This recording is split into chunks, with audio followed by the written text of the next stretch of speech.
What up, Wargamers? Welcome back to the channel. I'm your host, Stoss, and today I have Matty B with me. Hello, everyone. And we are back for another game of Warhammer, the Old World. Heck yeah! First game of 2025, Old World. And today it is going to be 3,000 points of the Empire of Man with an allied contingent of the Dwarfen mountain holds versus 3,000 points of Orcs and Goblins. Ooh, yes, the big goblin horde and orcs have come. So sick.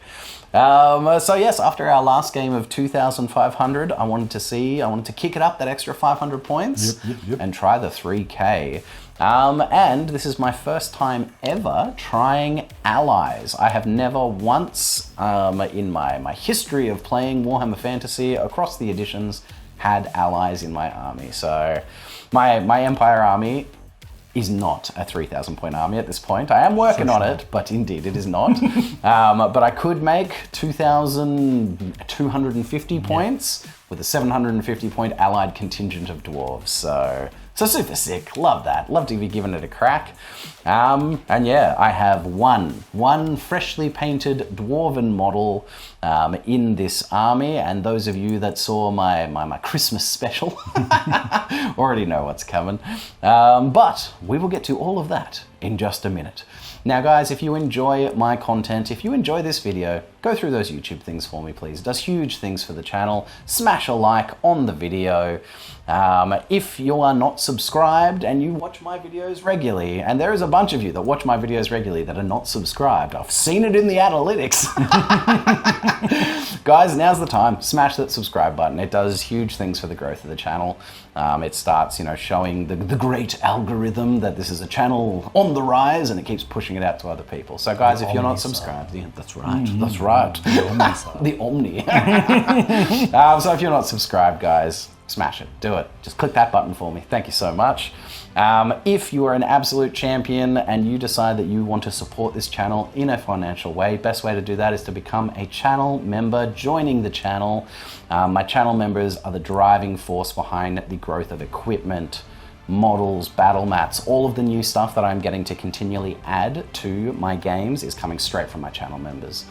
So a huge thank you to all of my current channel members. Now, speaking of channel members, I've got a few new ones to shout out today. Yeah, boy. Oh, you guys are awesome.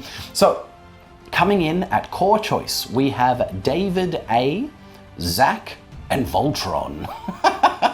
Coming in at special choice, a very special shout out goes to FM Guy, and then at rare choice, the rarest of shout-outs goes to Lack of Foresight Gaming. Now, Lack of Foresight Gaming has their own YouTube channel. Check them out. Go and have a look at them. They do Flames of War. It's the sweet like World War II and miniature wargaming. They've done some 7th edition Warhammer Fantasy. They're starting to do some, what is this? This is Old World stuff. Historicals. They've got some cool stuff going on, so check out Lack of Foresight Gaming. But guys, David, Zach, Voltron, FM Guy, Lack of Foresight Gaming, thank you so much. Thank you so much. I can't say it enough. Thank you for deciding to support the channel. It's because of these bosses that you guys get to see these videos. So, big up, boys. Thank you. But without any further ado, let's have a look at these grand armies. We'll have a look at the table, and then we will get this underway. And here we have my 2,250 point list of the Empire of Man, styled after the Mercenary Company, the Grudgebringer Mercenaries, from the awesome Warhammer game in the 90s, Shadow of the Horned Rat and Dark Omen. And the vast majority of these models were 3D printed, painted, and incredibly generously gifted to me by an absolute champion of a human being, Grayson Brill. Thank you so much, Grayson, you absolute boss. So they're here again. Here come the Grudgebringers. All right, starting out with the general, we have the man, the legend himself, Morgan Bernhardt, leader of the Grudgebringers. He is going to be run as a Grand Master. He has got full plate armor, a shield, he rides a barded warhorse, he wields the ogre blade, and he has a talisman of protection. A classic build, but it's a winner for a reason. Alright, moving on, we have Corporal Shepke, who is being run as a captain, battle standard bearer. He has a sword of might and a charmed shield, and he's got full plate armor. Then we have my first level 4 Master Mage. This is Luther Flamestrike, and he has the Ruby Ring of Ruin.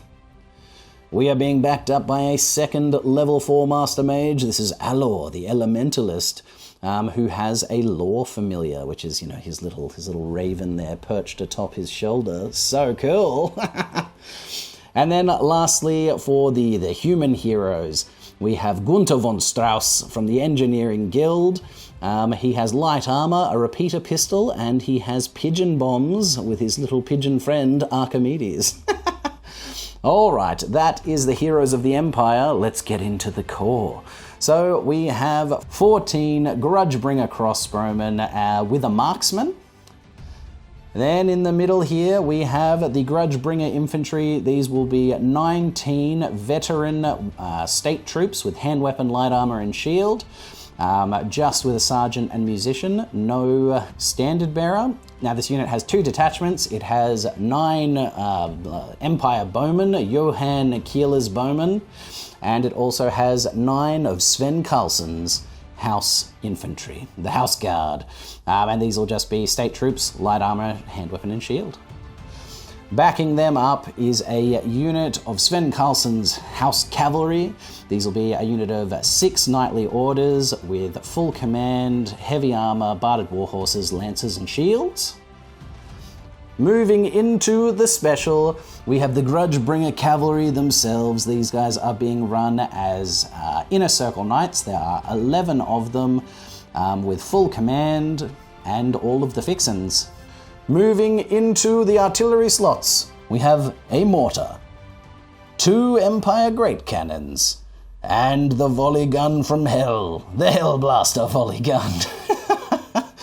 And that is it. That is the 2,250 points of the Empire of Man. Now, going into their allied force of the Dwarven royal clans, we are being led by a Thane. A brand new, freshly painted Thane. And these guys for this game are taking the name of units that did join the Grudgebringers throughout the games. So this is going to be Engrol Goldtongue. He is a Dwarven emissary. He has full plate armor. He's got a runic great axe with 2 runes of fury and a runic talisman with 2 runes of warding. There he is, Engrol. And then also joining them is another Thane. This will be Harkon Skull Splitter, and he is basically just a mini version of Engrol. He's got full plate armor, a great axe with a single rune of fury, and a single rune of warding on a talisman. Alright, and then in the core we have a unit of 21 Royal Clan warriors. These guys are going to have heavy armor, hand weapon and shield, full command, and they are stubborn. And then just another unit of 20 Royal Clan warriors, heavy armor, great Gromril great axes, and full command. And that is it. That is it. That is my total 3,000 point army of the Empire of Man being allied by the Royal Clans of the Dwarves. And here we have Matty B's 3,000 point list of the Orcs and Goblins. Alright, Matty B, take us through it, mate. Well, let's start down with our HQ. We've got my big black orc warboss, Guzgrim Sludgeblood. He's got full plate armor, Warboar, Martorg's Basher, and Trollhide trousers. Very nice. Then we have his little brother, the BSB Black Orc Big Boss, Gutskull Sludgeblood, who has great weapon, full plate armor, battle standard bearer, and the effigy of Morg. Very nice. The littlest of the brothers, also a Black Orc Big Boss, is Gorngus Sludgeblood. He has great weapon, full plate armor, Dawnstone, and Ed Butternat. Very nice. All the sludge bloods. All the sludge bloods. Then we have my Weird Knob, who's Weird Knob Yankagit. He's a level 4 wizard, idol of Gork, and Warg magic. Amazing. Weird not be yanking it. Very good. Then, returning from my last game is Odar the Rank, who's level 4 wizard with the Dahag's Brew, which gives him troll magic. Sick. Very nice. Throwing out the troll magic this game. Love to see it. Starting with our core units, we have 20 Black Orcs with full plate armor, stubborn, additional hand weapons, and full command. Very nice. Then we have 20 Orcs, additional hand weapons, upgraded to big guns with full command and the Banner of the Wilds. Ooh, spicy. Then we have another unit of 20 Orcs with full command, shields, and light armor. Then we have my 30 Night Goblins with thrusting spears, shields, netters, 3 fanatics, and full command. Very nice. The Goblins of the Night. And finally, we have the Goblin Wolf Rider mob with short bows, light armor, and a musician. Very good. The Bark Bark Boys. With our specials, we have 9 Orc Ball Boys with cavalry spears, heavy armor shields, biggins, and full command, as well as the Banner of Butchery. Very nice. Then we have 2 Orc Boar Chariots. Yeah, the pig wagons. Followed by 2 Goblin Bolt Throwers. Very nice. And a unit of 6 Stone Trolls with great weapons. Oh my god, look at this big unit. The thick unit of trolls. We had to flesh out these 3,000 points somehow. The rare unit choices are the Goblin Rock Lobber, Doomdaver Catapult, and the Giant. Hell yeah. El Gigante. The big boy. Very nice. Heck yeah. There is Matty B's 3,000 point list of the Orcs and Goblins. The realm of Osterlund is under attack.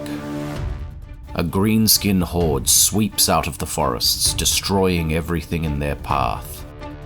With the bulk of his forces committed elsewhere, Count Sigismund enlists the Grudgebringer Mercenary Company to meet the greenskins in the field outside Wolfenburg. While en route to battle, the Grudgebringers encounter the remnants of an ambushed Dwarfen force led by Emissary Engrol Goldtongue, keen to exact vengeance on the Orcs. Now with an alliance of Dwarfs and Men, the company prepare to turn back the green tide.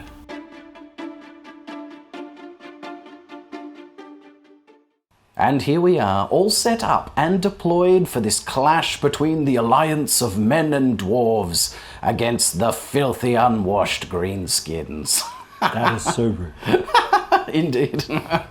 So yes, here it is. And we chose to just do an open battle game for this, because with this kind of model count, we don't really have the option for weird deployment shenanigans, and we don't need there to be special scenario rules. So we're just having a straight head-to-head clash, because that is really all we're going to be able to do, is move forward and smash. Smash. Now, we randomly generated all of our pieces of terrain and then scattered around the board. So let's just go through the table. We are clearly, fighting in the realms of the Empire. So we randomly generated a couple of woods, one out there in front of Matty B's deployment zone and one in the midfield. We got a farmstead out the front there, which will be a full section of difficult terrain surrounded by low linear obstacles. This lovely little farmstead, which is clearly already being raided and despoiled. So much despoiled. We got a couple of hills. We got a hill right at the front of Empire deployment zone and one at the back of the Orcs and Goblins one. So huzzah, it's a hill game. And then one building, or village is how it's described in the thing, but I didn't have a village, so a building will do. Now this building, we are using the rules for a special terrain piece, so it can be occupied, as we can see. We're drawing line of sight and measurements from the building itself. Anything within it has 360-degree line of sight and is considered to be defending a low linear obstacle and is behind full cover. If you want to attack a unit within it, if you want to charge it, you just have to charge any part of the building, and then at that point it's assumed that they're starting to scatter through windows and doors and up to start fighting them. But because you are charging a unit that is defending a low linear obstacle, you are considered to be making a disordered charge. So throwing in rules for buildings, that's kind of cool. And that's it. That's the battlefield. Let's have a look at deployment. So, going down the lines of Dwarves and Men, out on the far left flank we have the Dwarven contingent. On the far left we have the Royal Clan warriors with the Gromril Great Axes being led by Harkon Skull Splitter. Next to them we have the Royal Clan warriors with hand weapon and shields being led by Engrol Goldtongue, the Dwarven emissary. Then up in the building, in the tower, we have one Empire Great Cannon. Holding down the middle, we have the Empire Veteran Swordsmen being led by Corporal Shepke, the Grudgebringer Infantry, with their two detachments of Keeler's Bowmen and Sven Carlson's House Guard. They are being backed up by Luther Flamestrike and Alor, my two master mages. On Artillery Hill, we have the Grudgebringer Crossbowman, the Hellblaster Volley Gun, and an Empire Great Cannon, both being backed up by Gunther von Strauss, the Engineer. And then out on the right flank, we have the Grudgebringer Cavalry, led by the General Morgan Bernhardt himself, Sven Carlson's House Cavalry, and then a Lonely Mortar, all the way out on the flank. Now for spells, Luther Flamestrike rolled up on Battle Magic. He got Curse of Arrow Attraction, Pillar of Fire, Arcane Urgency, and Curse of Cowardly Flight. And he of course has the Ruby Ring of Ruin, so he has a Fireball as well. And then Alor on Elementalism, because of his Lore Familiar, just picked his spells, and I took Plague of Rust, Summon Elemental Spirits, Earthen Ramparts, and Wind Blast. All right, Master B, can you take me through the lines of the Green Tide? All right, we'll start over here. We have my Night Goblins sitting on the flank, being all Night Goblin-y and looking at those dwarves with some hatred. Very good. And we got my big uns hiding behind these bushes. There's a reason for that. Indeed, yes. They have a magic standard, if you remember. Magiante is over here. He's standing right next to my sorcerer. Got my boars, behind which my own artillery hill with my bolt throwers, and over here is my goblin doom diver. Very good. Trolls, little man here, my second wizard, my Odgit. And then I've got my other unit of orcs, my black orcs, a chariot, and some wolf riders and a chariot over here, and hidden within this room is my Rocklobber. Indeed, the Rocklobber, the goblins of which have despoiled the little farmsteads, setting it alight and starting to take the things, the shinies within. Oh, so many shinies. Yes, the shinies being like rusty pitchforks and whatnot, but that's good for goblins. And what did you get for spells, Matty B? All right, so for Weird Knob Yankagit, I love that. We can't do it. I'm just going to call him Weird Knob. Yeah, that's fine.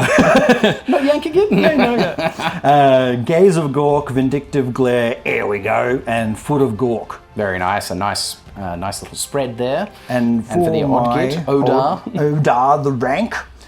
Big Smarts, Acidic Bile, Troll Brains, and Rapid Regeneration. Very nice. Ah, very good. So, this is deployment. This is the battlefield. And that was the narrative. All that is left is to roll for first turn. Are you ready, Master B? Sure. Excellent. Kurt, I love it. So the Empire did manage to finish deploying first. So we are getting a +1 to this roll-off. All right, Matty B. Good luck. And Godspeed. Ah, yes, very good. It ends up as a 4 to a 2. So it shall be Empire. Turn 1.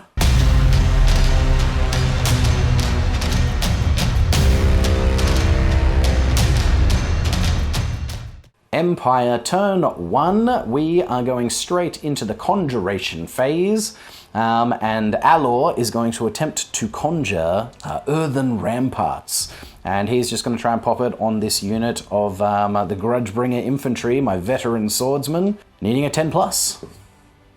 Very good, I get a 7 plus 4 because he is a level 4 wizard, meaning that he is an 11.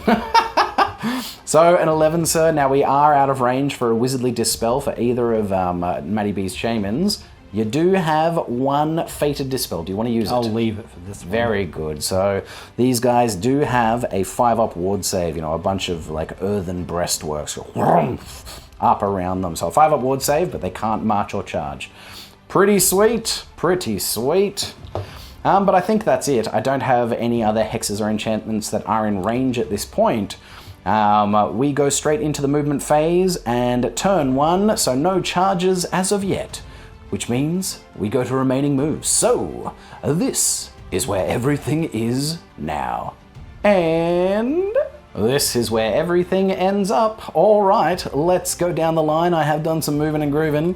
Out on the far left flank, the dwarves, in non-typical dwarf fashion, have started marching up the field, swinging out the wings. In the middle, my parent unit and its detachments have just walked forward around 4 inches, maybe not quite.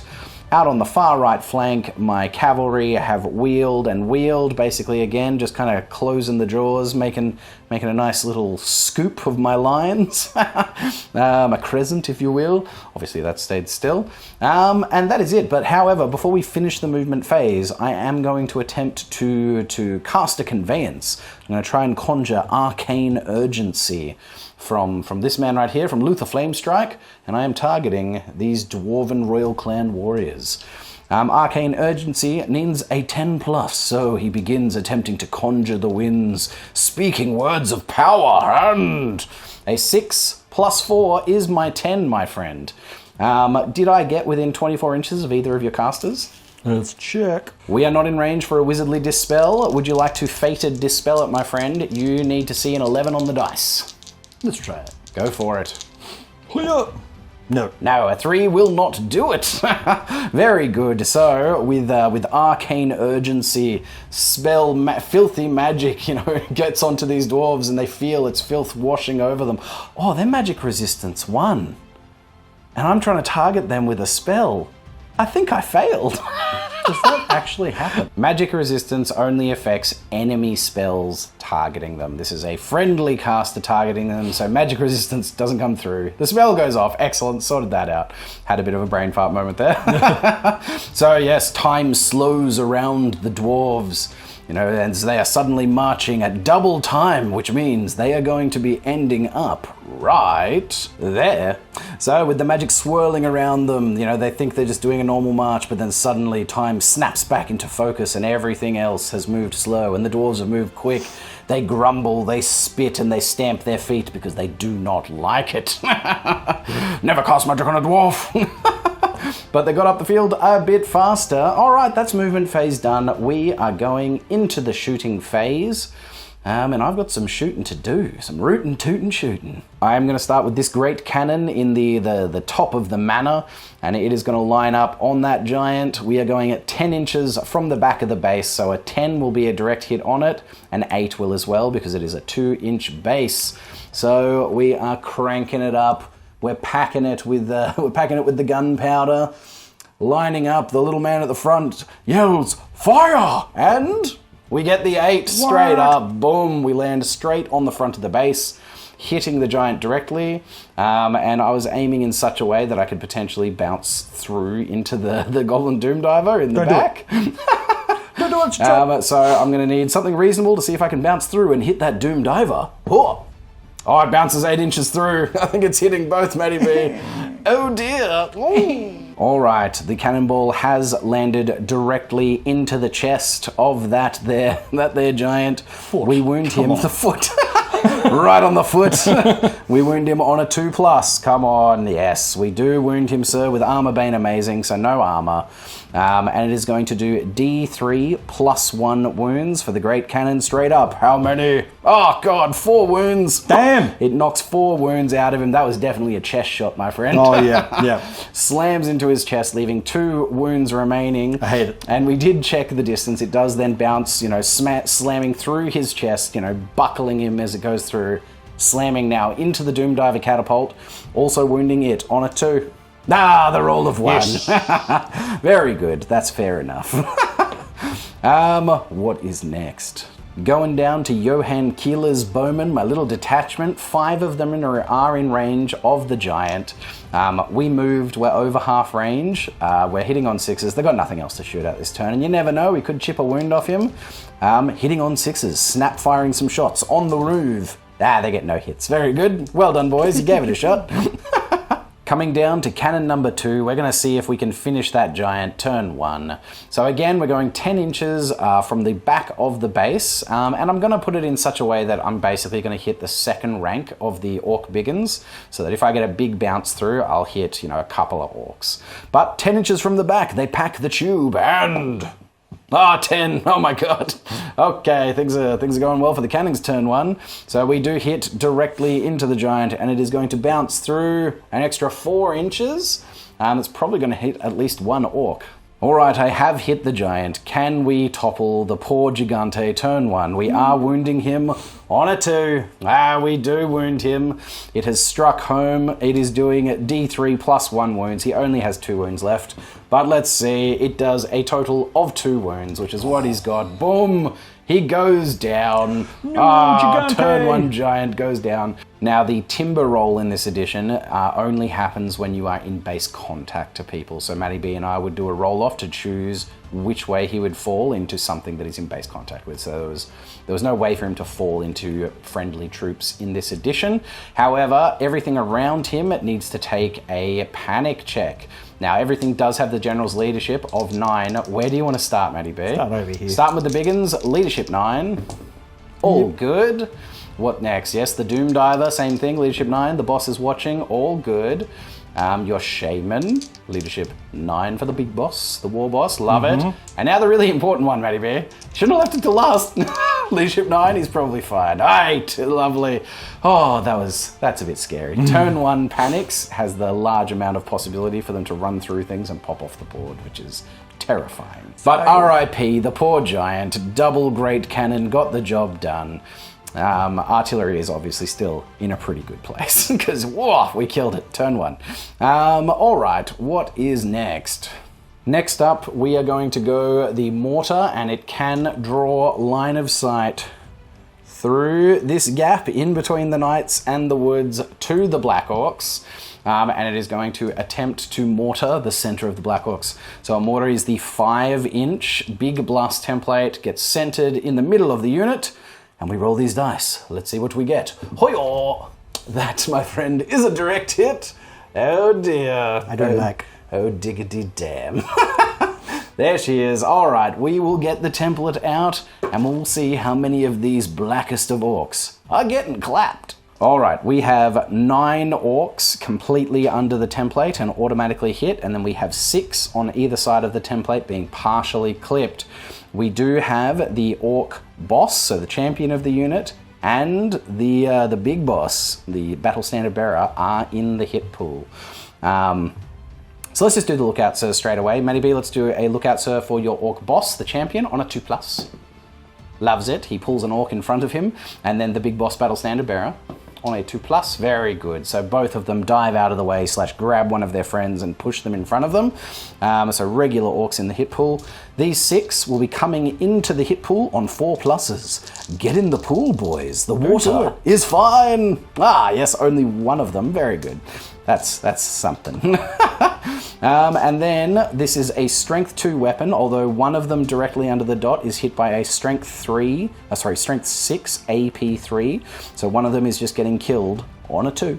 Yes, very good. One single orc is removed as the mortar explodes directly on his face, turning him into shrapnel and moving bits of orc gore. And it sprays out, and little bits of that exploding mortar showers the rest of the unit, only at strength 2, so wounding the rest of the unit on 6s.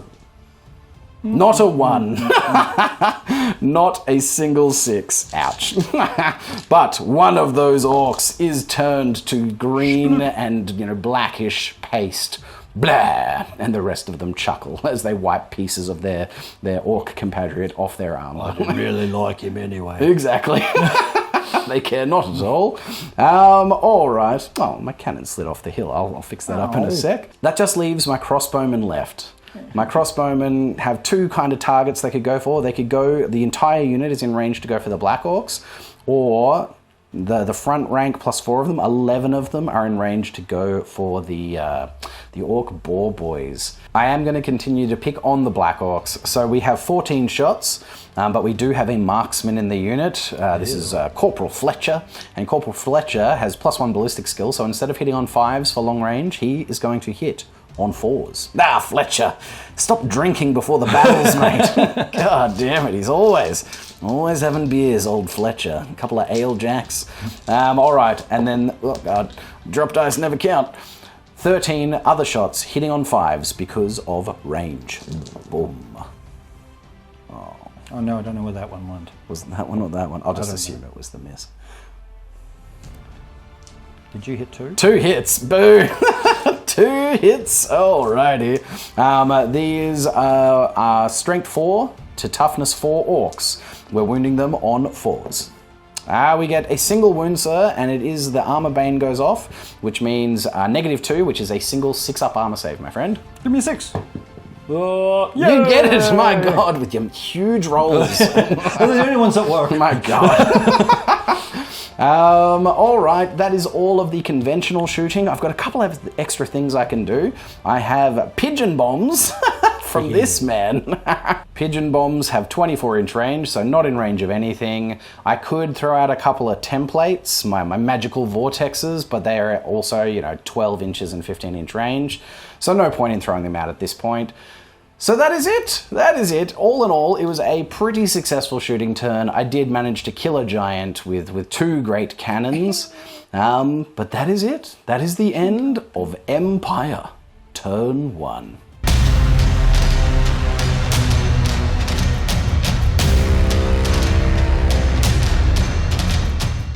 Orcs and Goblins, turn 1, and we are starting out with a stupidity test for them, their trolls. Leadership 9, because the boss is nearby. Excellent, 9, they love it. We go into enchantments / the conjuration phase, and we do have an enchantment to cast, do we not, Mr. B? Yes, I will just make it so they can't get stupid next time. Indeed. All right, we are going to be rolling Big Smarts, which is an enchantment. What do you need for it, B? 8+. 8+. So 2d6 plus 4 for the level 4. 7 plus 4 is 11. I am out of range for a Wizardly Dispel. I can attempt 1 Fated Dispel. I think you'll probably be coming forward at this point, so I'll use my 1 Fated. I need a double 6 to stop it. Please? No.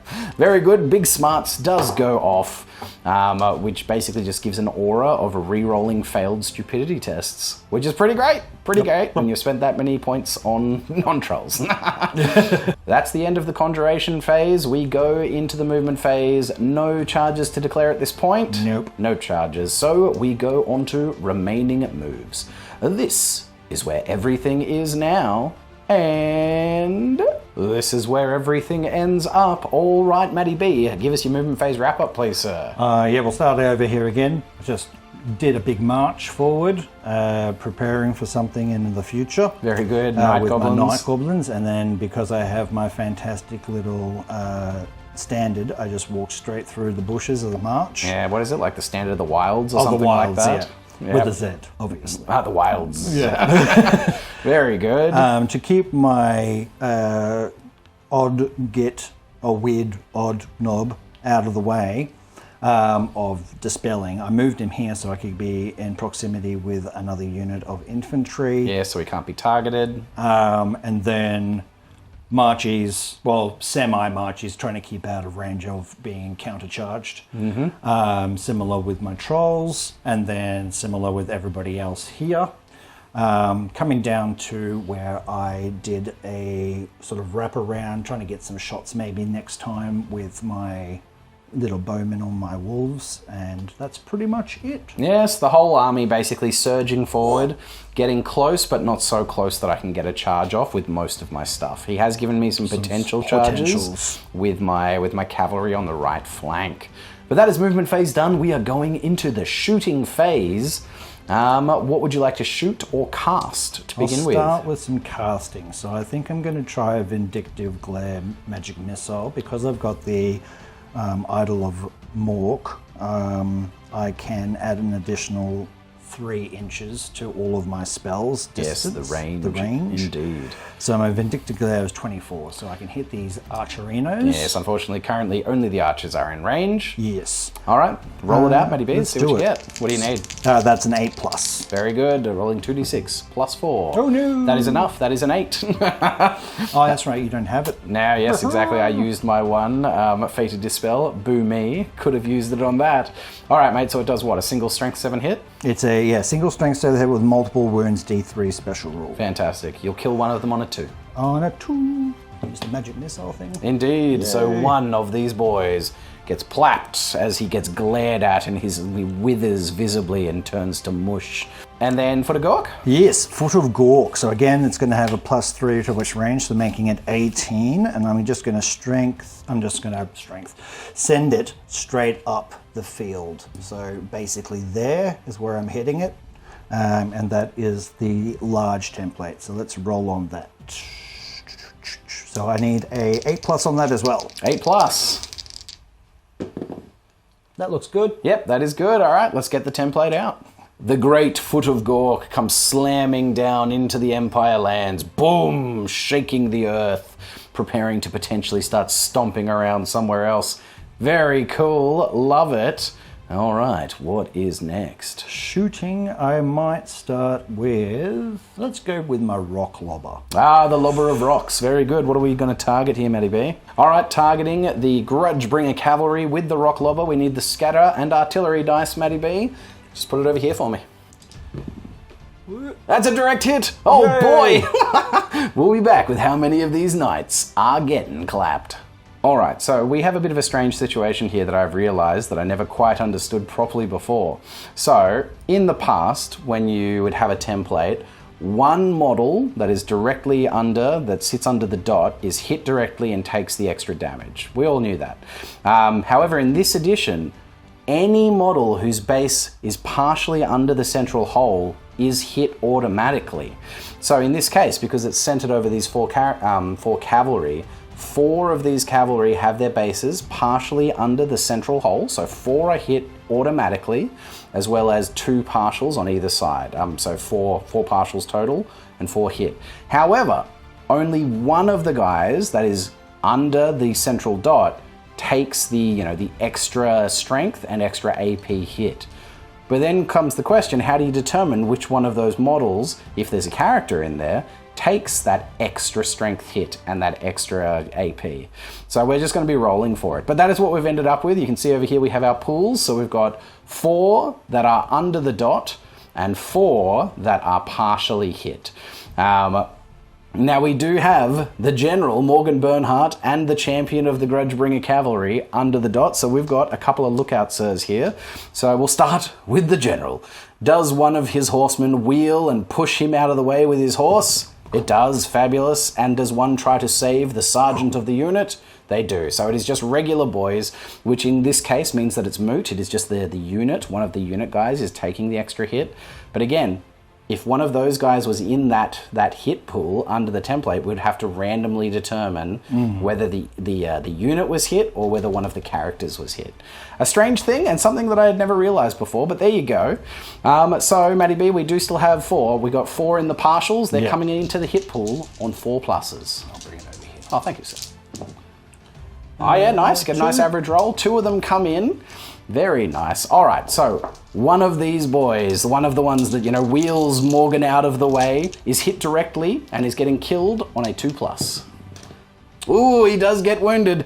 Now, what's the AP of a stone thrower under the dot? Armor piercing, -3 under the dot. They do have 2-up armor saves because they are in the full plate, the bard and the shield, which means they'll have a 5-up armor save against this. Will the armor save him from the direct hit of the rock? No. One of them is taken from the saddle, taking the rock directly, boom, smashing him, and then it showers out into the rest of the unit. Wounding on 3s here, Matty B, for the remainder of the unit. I got 3 of them, very nice, because it was strength 4 to toughness 3 humans. Now, this is only AP1. Their 2-up armor save goes up to 3-up armor saves. Come on, boys, raise your shields, brum. And you got them. We save the remainder, but one Grudgebringer is smashed from the saddle with the rock. Very nice. That's the rock lobber done. What's next, Master B? Let's go over here to old mate Doomdiver. The Doomdiver, very nice. Considering it's basically the same thing. Yes, where are we diving? We are continuing to pick on my Grudgebringer cavalry. So again, the template is getting centered over them, and it is that scatter and artillery. Oh, it's going 4 inches off. However, you can redirect this D3 inches, Matty B. Roll me a D3. Oh, 2. For 2 inches. All right, we'll see what we can do there, and we will be back. All right, we have redirected back in between these 2 boys. So we've got 2 of them hit directly, and then 3 of them partially clipped by the template. Let's get those 3 of them in the hit pool on 4 pluses. Oh, mate, 444, look at you go. The high spike. All right, and then again, we'll roll just one of them because one of them is hit directly by the rock on a 2. Oh, no. It glances off his helmet and lands directly in between, still kicking up rocks. We are wounding on 4s with the rest of them. You've done very well. 3 wounds, Matty B. Very nice. So it's landed, boom, in the middle, showering rocks and splinters of things out. Yes, of course. That's right. This is a goblin.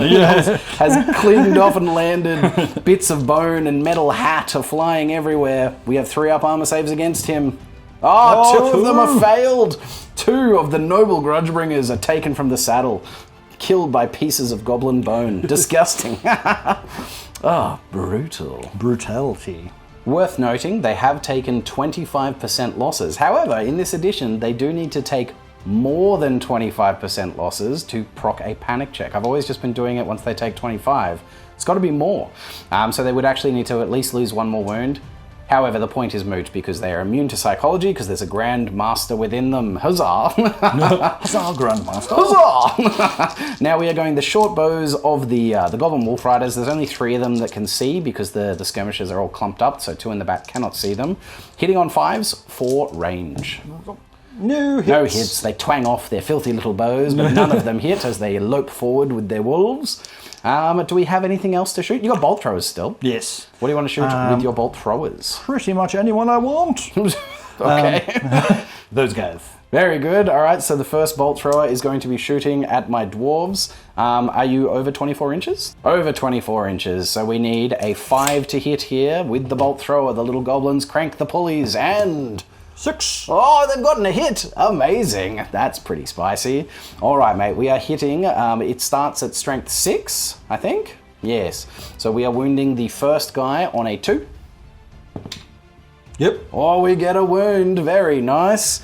And it's AP, we'll just do a pull. Very good. We've wounded 1. We wound the next one on a 3 as it goes down to strength 5. No. We wound the next one on a 4. Yes. It does, and we wound the last one on a 5. No. No, so we've got 2 wounds total. 2 wounds total at AP3. They've got heavy armor and shields, which is a 3-up armor saves, goes to 6 ups. No, fail, but we do get to reroll 1s because they have Gromril armor because they are Royal Clan warriors. Oh, he's got one. Saves one of them. Very nice. 1 noble dwarf is skewered with a bolt. Love it. Second verse, same as the first. We are once again targeting these Royal Clansmen with the bolt thrower on 5s for range. Wait, oh, mate, you're zinging them. These goblins have got their eye in over there. Ka-clunk. All right, we are going through 4 ranks again, starting at strength 6, so wounding on a 2. Yep. Very good. I'll just do my got it. saves as we go. It's going to be a 6-up armor save for AP3. What did I roll? A 3? No good. So 1 dead. The next one is getting wounded on a 3+. Oh my god, Matty B. Come on, mate. Very good. And that is, once again, a 6-up armor save. Ooh, I save it. Amazing. Next one on a 4+, Matty B. A 6? You're rolling nothing but 6s. No. 6-up armor save. Can I do it too? No, but re-rolling ones for Gromril armor. No. Another dwarf clansman goes down. And then the last one, Matty B, on a 5+. No. Very good. You skewer a couple of them, it comes out and boom, punches through 2 of them right through the guts, making a dwarven shish kebab. Very nice. Mate, not too shabby. You skewered some dwarves and you have savaged my poor Grudgebringer cavalry with flying goblins and rocks. Very nice. But that is it. That is the end of Orcs and Goblins. Turn 1.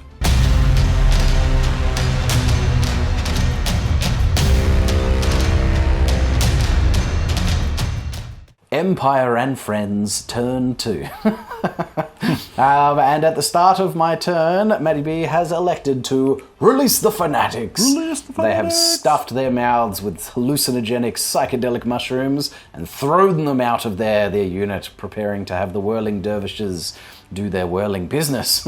And then we have to see if this great foot of Gork is going to move. All right, 2d6 and a scatter. It's going interesting. 6. It does look like it's probably going to hit my unit. We will measure this up and we'll be back. All right, so the Great Foot does come stomping through the unit and ending up right there. It's doing D3 plus 3, strength 5 hits for a total of 5. Wounding on 3s. Oh, a strong roll, Matty B. 4 wounds at AP -1. They have 3-up armor saves. They have -1 makes 4-ups. Raise your shields, boys. Scatter. Allow the Gromril to save you. Tickle the speech. Oh god! Oh my god! So we've failed 2, but we do have 2 re-rolls. re-rolls for the Gromril armor special rule. I save 1 of them, but 3 of them are just crushed under the Great Foot. Oof, that hurt. Ouchies. Very nice. All right, now do I get to have my turn, Matty B? Yes, suppose. Thanks, mate. Going into the conjuration phase, I am going to attempt to conjure the Curse of Arrow Attraction, putting it on the Boar Boys. No! Yes, that's right. The boys on the boars. We're going to see if we can, magnetize some things towards them. Casting it on a 7+, he utters the words of power, drawing on the winds of magic. Getting a total of 5 plus 4, that's a very low roll, very disappointing, is a total of 9. All right, Matty B, you need to see a 6 on 2d6. We are in range for this little Odar the Rank. And indeed, you stop it. That's very disappointing. And then I will attempt a Curse of Cowardly Flight. I'll put it on the trolls. So we need a 9+ for this. Conjure the spell. Very good. Getting another 6, another very low roll. So total of 10. You want to try and stop it? Yep. Yes, very good. You would need to see a 7 on the dice to stop it. No. You do not. It's going to be an immediate panic check for the trolls at leadership 9. Panic. Yes. Picnic. They're fine. They care not at all. Curse of Cowardly Flight. Boo hiss. Alor is going to attempt to conjure a Plague of Rust onto the Boar Boys. So again, whispering the words of power, drawing on the powers of nature, needing a 9. Oh yeah, he rolls a 9. Amazing. You will need to see a 10 on the dice to stop him, Matty B. 10 on the dice. No, you get an 8. So a Plague of Rust, their armor goes brittle and shitty. Oh, shittle and britty. Oh, yeah. So they'll have a -2 to their armor save. I'm just going to pop this next to them. For I do still have the Earthen Ramparts on this unit, so they're still sitting there with their 5-up ward save, so huzzah, I guess they'll keep it. We will go straight into Declare Charges. Do I have any? I've got some risky charges I could try. Jokes, we're going into compulsory moves. And we are starting with the Fanatics, mate. Starting with this one. Going straight towards the closest corner to this guy. Fantastic. Let's see what you get. Oh, 12 inches. Oh, yeah. Oh, biggity boy. He's definitely hitting the unit. We'll get him measured up and we'll be back. Fnatic is rushing through the units, spinning amongst them and popping out the other side right to there, doing D6, strength 5 hits. Let's see him. For just 2, it only finds 2 dwarven flesh, winning on 3s. 2 wounds, mate.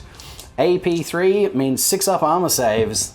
Oh, I make one! Amazing. One of them manages to raise the shield and have it shattered as he goes past.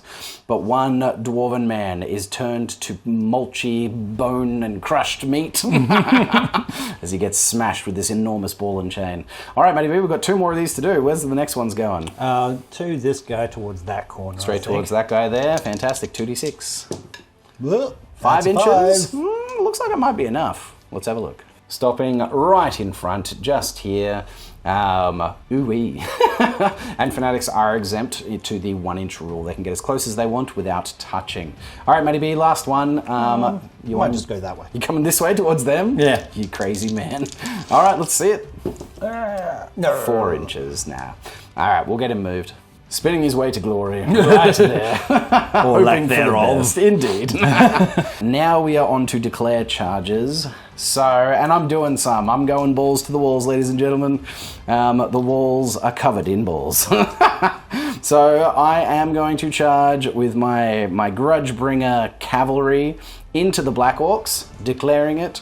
Declared. And my Sven Karlsson's house cavalry are going to try for a long bomb charge into that chariot back there. Because the way I am, like, if I don't do something with them, they've got a pretty easy charge from that chariot to hit them here. And I can't really do a very good charge to them because I will end up going through the woods. Because I can't choose to go forward, wheel, and then charge. I have to take the most direct path. So yeah, it's a 15-inch charge. It's doable with Swift Stride, but we'll see. But I am declaring it. All right, Matty B. Charge reactions, hold or flee. Hold. Very good. The disdain. So both units electing to hold. This unit is going to drill one guy out to the side. I'd like to just expand the frontage all the way out, but the unit has to keep its center mass. So because they're there, I can't potentially. Oh, I can move them first. Ooh. But I think they'll actually clip into them, trying to go straight ahead, so that's not going to work. We're going to roll these guys first. You measure me what I need here? It's an 11-inch charge for the Grudgebringer cavalry with Morgan Bernhardt to find the field with the Black Orcs. They move 7 base. We need, what, a 4+. Hurrah! And we get it. Fantastic. I'll rattle the Swift Stride die just so that I can get some wheeling to get in there and maximize. Excellent. So they are going a total of 15 inches. And that is where the Grudgebringer cavalry end up slamming into the front of the Black Orcs. They got hit with a couple of rocks and a flying goblin, and they needed to get into combat. They did not want to hang around and cop any more of it.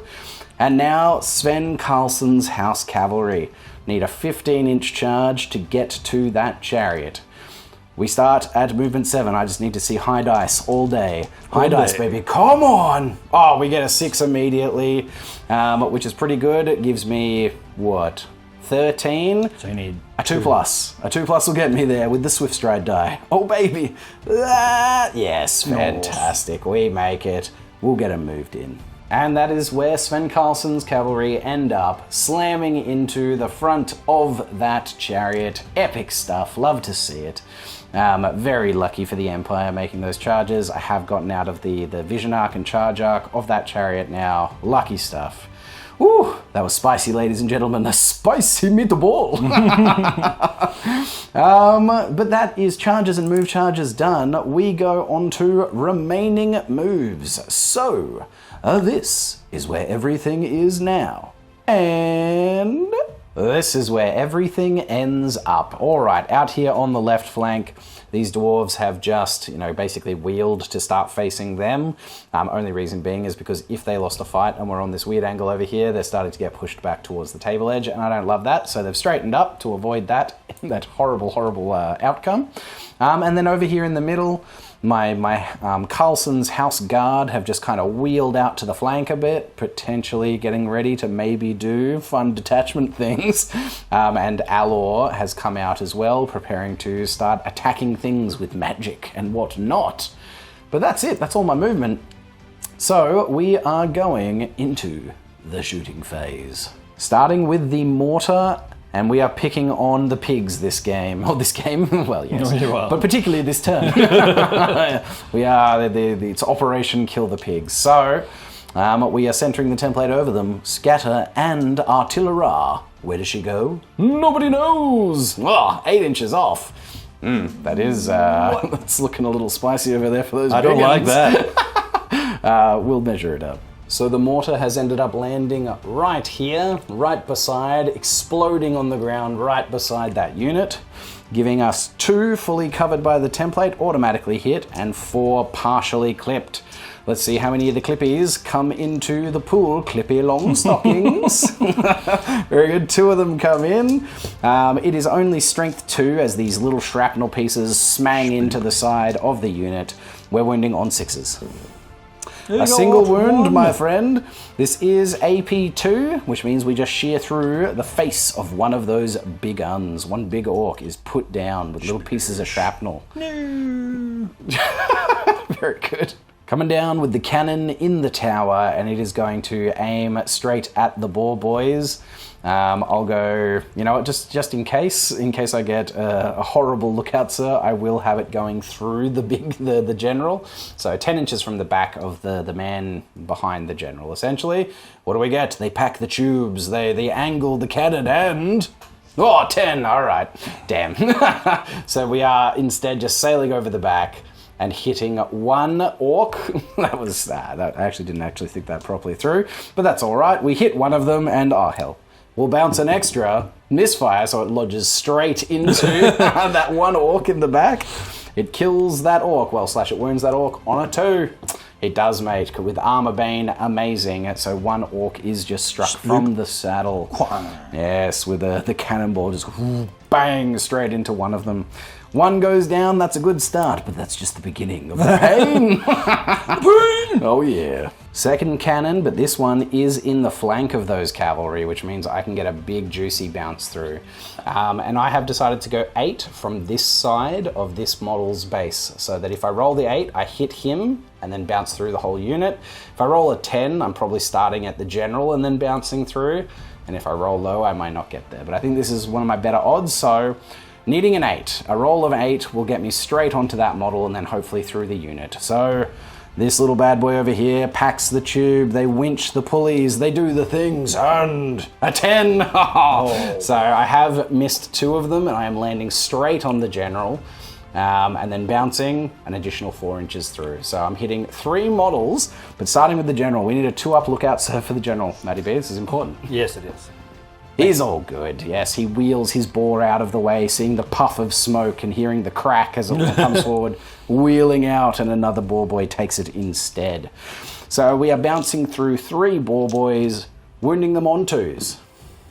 We get 3 wounds, mate, and it is enough AP just to shear straight through them with their rusty armor with the Plague of Rust. 3 of them go down. That was a big swing. A big swing. Immediate panic check for the boys. Leadership 9. What? A 10? No. Maybe. The rudeness. No. They panic balls. No special rules that are allowing him to ignore panic from heavy casualties, so he will be falling back in good order, directly away from the cannon, which is a roll of 2d6, picking the highest. Low roll. A 6, okay. All right, so we'll get him moved and we'll be back. And that is where the boar boys have ended up after they have rushed forward or / rushed away from the cannons, regrouping and reforming over there just on the edge of the woods. They actually didn't get into the difficult terrain. It was strategic.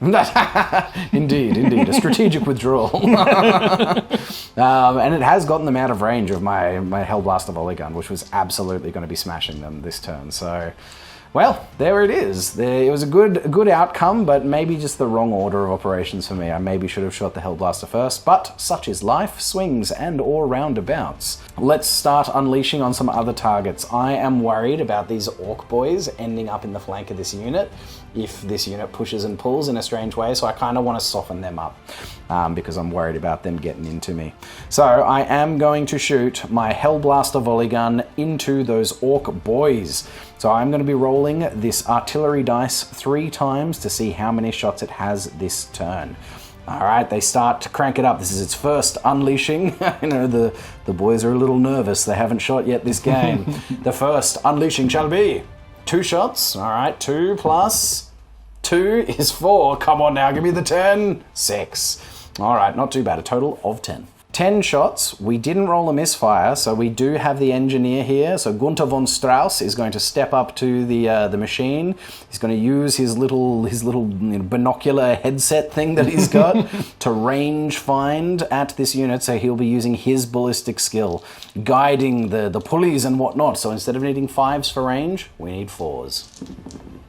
Oof, that's... yeah, maybe not quite statistical. I got 4 out of the 10, 1 less than I could have gotten, but I did get... No, I didn't get anything. These are just a hit. I got 4 hits, strength 5 to toughness 4. We wound on 3s. Oof, only getting 2 wounds in the end. Brutal. Now, they've got hand weapon, shields and light armor. Yeah.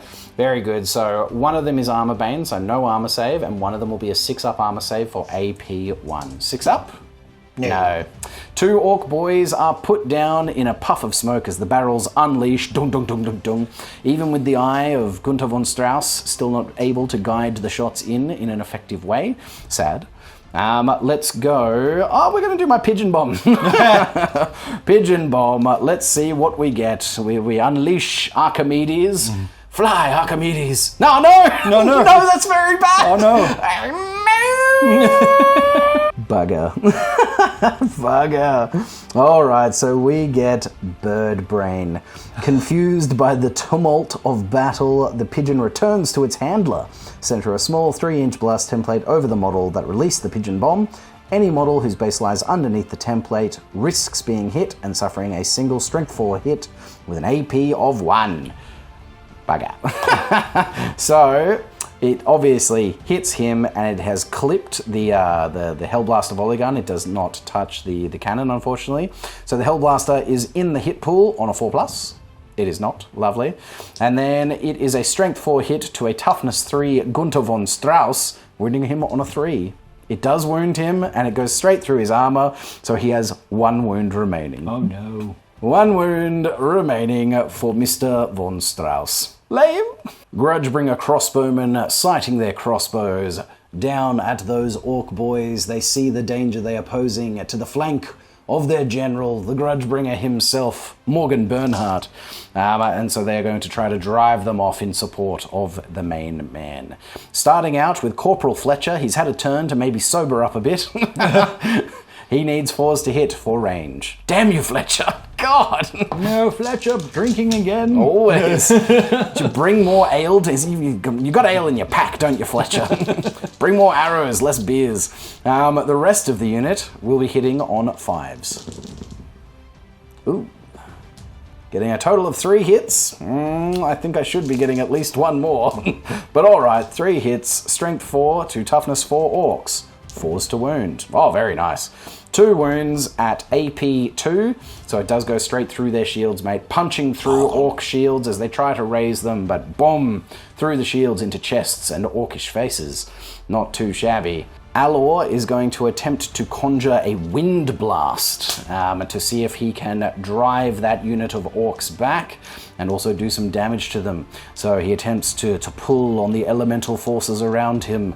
He does need an 8+. Ah! Oh, nice. He rolls pretty high with a 9, mate. You need to see a 10 to dispel it with your odd git. No, a 3 shall not do it. We're doing D3 plus 3, strength 5 hits. Very good for 5. Wounding on 3s. Ooh. Oh, pretty good. 4 of them at AP 1, so you will have 4 6-up armor saves for your light armor and shields. No, 4 of them go down to the wind blast. Oh, the magic. A magical wind tears through them, hurtling 4 orcs out of that unit and dashing them against the packed earth of the Empire. I think you've done over a quarter this turn, haven't you? Ooh, yes, I dare say I have, my friend. So that will be an immediate panic. Well, firstly, the spell continues, so they get driven, they fall back 2 inches. So they're going to go 2 inches straight back. And that is where they end up. They just move back slightly, contacting the unit and then stopping right there.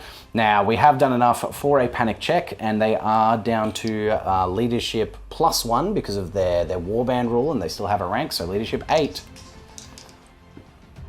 7, they're fine. They care not at all for the loss of their friends. No.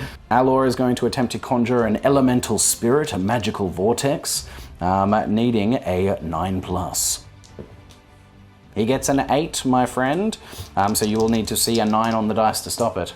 No. No, oh my god, I'm getting all the spells. So a magical vortex, an elemental spirit shall pop out onto the battlefield. An elemental spirit is conjured right there in front of the orc boys. A little danger close to my stuff, but I just want to make it so that it's a bit more of a risky idea for them to charge me in the flank. But there it is, and then all I have left is these 2 units.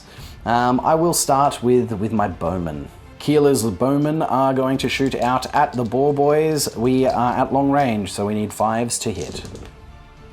We get, 3. Look at that. I just like the bowmen are on point. Strength 3 bows to toughness 4 orcs. We need 5s to wound. Come on, give me 1. I do get 1, my friend. No AP, but you do have rusty armor with the plague of rust on you at the moment. Which means your 3 up goes to a 5 up. So a single 5 up armor save for the boys on the boars. No, one of them is taken from the back of the boar. Amazing. That was kind of my best hope, was to get 1. I got 1. And I will shoot my Ruby Ring of Ruin through at them as well, which is a fireball. I have checked, I can just get a line of sight in between these 2 dudes straight to the unit. It's thin, but it's there. Singe their hair though. So this is a casting value of 8, and the Ruby Ring of Ruin adds +2 to my dice roll because it is a bound spell from the ring. So he points out at the unit. The ring's obviously on his pointer finger, pointing forth, summoning the power within the ring, needing an 8. Does not get it. That is a 4 + 2 goes to a 6. Sad. And then lastly, he will attempt to conjure a pillar of fire, needing a 9+, adding 4 to these dice because he is doing it himself. Not bad. A 6 ends up as a 10. You need to beat a 6 to stop him, my friend, from the odd git. Yeah, 7. And you do the 7. The pillar of fire doesn't come out. Sad. This man is unable to conjure his spells. Alor is the star of this turn. That's it. That is all of my shooting done. All in all, a very successful shooting phase. But we have some spicy combats to come down to next, ladies and gents. We are starting with Sven Karlsson, the Border Prince, his house cavalry coming slamming in to this filthy orc pig wagon. They've caught it by surprise. They've charged in, tooting the horns, waving the banner, and, chanting their patron's name, Sven Karlsson, as they charge. Amazing. So we have 6 men in total, but one of them is a champion. They are weapon skill 4 to weapon skill 3. 7 attacks, hitting on 3s. Oh dear. Not too shabby. We miss 2 of them. We are strength 5 on the charge, lowering our lances. It's a toughness 5 chariot. We need 4s to wound here. 4s to wound. How many of the chariots find nasty flesh? Ooh, 3 of them. Very nice. 3 wounds come through, mate. At AP 2, your 4 up armor save goes to a 6 up. Oh, you make 1. Very nice. 2 wounds have come through in total. And then I'll have 6 horses. Oh dear. 6 horses hitting on 4s. Oh, wow. Yep. Very good. 3 of the horses, that's a nice statistical roll, an average roll. It looked good at first. Flail out with their hooves and bite at the crew and the pigs, needing 6s to wound, because strength 3, toughness 5. 6s? No wounds from the horses. Very good, sir. You can strike back with 2 pigs and 2 orcs. I will start with the 2 orcs. 2 orcs hitting on 4s. No! Oh, no. Double 1? Oh dear. Oh dear. And 2 like those pigs days. also hitting on 4s. One pig does find purchase with its tusks, needing 4s to wound. No. Oof. They were caught by surprise. They were very much caught by surprise. All right, mate. So I did 2 wounds. I have a banner, and I am close order. You are also close order. You are losing by 3. Now you are leadership 7 down to leadership 4, but you can re-roll with the battle standard bearer nearby. Oh, nice. Leadership 4. Can they hold? 5. All right. So they are currently falling back in good order.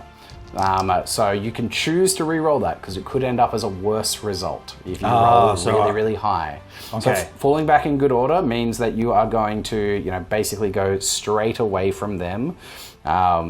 And then I can reform again. Indeed. Yeah. Now, in saying that, you could also get a better result and just push back, because there's a potential of me ending up in this flank here.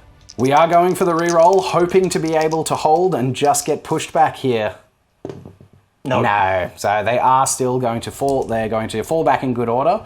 Actually, I double outnumber you. So you are breaking and fleeing properly. You don't get to fall back in good order, unfortunately. Do I want to pursue? I think I do, because it looks like, from the angle of which way they're going to be fleeing, I'm not 100% sure. I'll have to check the angles, but there's a possibility that I'm going to hit the flank here and end up in this combat. So I'm definitely going to try to pursue. All right, Matty B, you are going to run 2d6 inches. A total of 5, and I will try and chase, and I'm going to go a total of 5, which means I'll add a swift stride die to it just to make sure. Yes, very good. So I'm catching them potentially, but that's if. We're gonna have to move this and figure out where this ends up. We'll be back. This is where it has ended up. So after it has pivoted and ran away, we have pivoted to face and have come through, hitting this unit right here, and then have closed the door. Now, during the act of closing the door, we did actually end up contacting this fleeing unit, so we have just pushed the fleeing unit far enough past that we wouldn't have touched it. I don't think it should be destroyed through me closing the door into another unit, but this is how it's ended up. So, very lucky. The positioning ended up crazy for these guys for this to end up this way. I definitely didn't see it, but there it is. That's how it's ended up. And now we come to the big fight. The Grudgebringer Cavalry, the inner circle knights of the Grudgebringer Mercenaries, come slamming into the front of the Black Orcs, lowering lances and calling battle cries. For Morgan Bernhardt, and smashing into them. Amazing. Now, as we come riding in, Morgan Bernhardt, being the absolute beast that he is going to bark a challenge out at the unit, singling out the biggest and the baddest, which is the Black Orc boss with the flag. Do you accept a challenge, and who do you accept with? My BSB, you mean? Yes. Yes, I will accept with him. Very good. With one of the blood guts. Yes. Is it? Was that their Guts name? called Sludge Blood. Sludge Blood. One of the brothers Sludge Blood. Now, he does have the effigy of Mork, so you have a -1 to hit him. Oh, that's pretty spicy. Yeah, okay. Interesting. This might actually... What have I done? All right, well, let's start with the challenge, mate. And fabulously, they are already in base contact, nice. which I love to see. So I am getting to strike first because I am on the charge. Morgan Bernhardt has 4 attacks. He is weapon skill 6. The Black Orc Big Boss is also weapon skill 6. However, he does wear an effigy of Mork, which makes him -1 to hit. So I go from 4s to hit him to 5s. 5s to hit. I am in a bit of trouble here, ladies and gentlemen, unless I spike high on these dice. So Morgan comes swinging in, his Grudgebringer sword bursting into flame as he swings it, needing 5s to hit. Oh, he gets 1. He gets a hit. Oh boy, that's important. Does he get any rerolls? I don't think so, but I'm gonna have to check. Inner Circle Knights get reroll 1s to hit in combat, but no rerolls for Morgan. So he gets the 1 hit. The Ogre Blade puts him up to Strength 6, or the Grudgebringer Blade, as it is, narratively in this game. Puts him up to Strength 6. It's, guiding his strike and bursting into flame, doing extra damage. Toughness 5 for this Black Orc. We need a 3+ to wound. This is important. 3+, the sword arcs down, and no! I get to attack back. Oh, that's a big deal. Damn it. His horse? Misses. Very good. All right, my friend. You can strike back. So 3 attacks from the Black Orc, needing 4s to hit. He does get 2 hits. Yeah, very good. You got the high end of the average there, you son of a gun. He is... What's his base strength? 4. 4, very good. You go up to Strength 6. I am only Toughness 4. It's 2s to wound me, my friend. You get them both. Oh, and you get an Armor Bane. Oh, boy. Armor Bane. That's not good.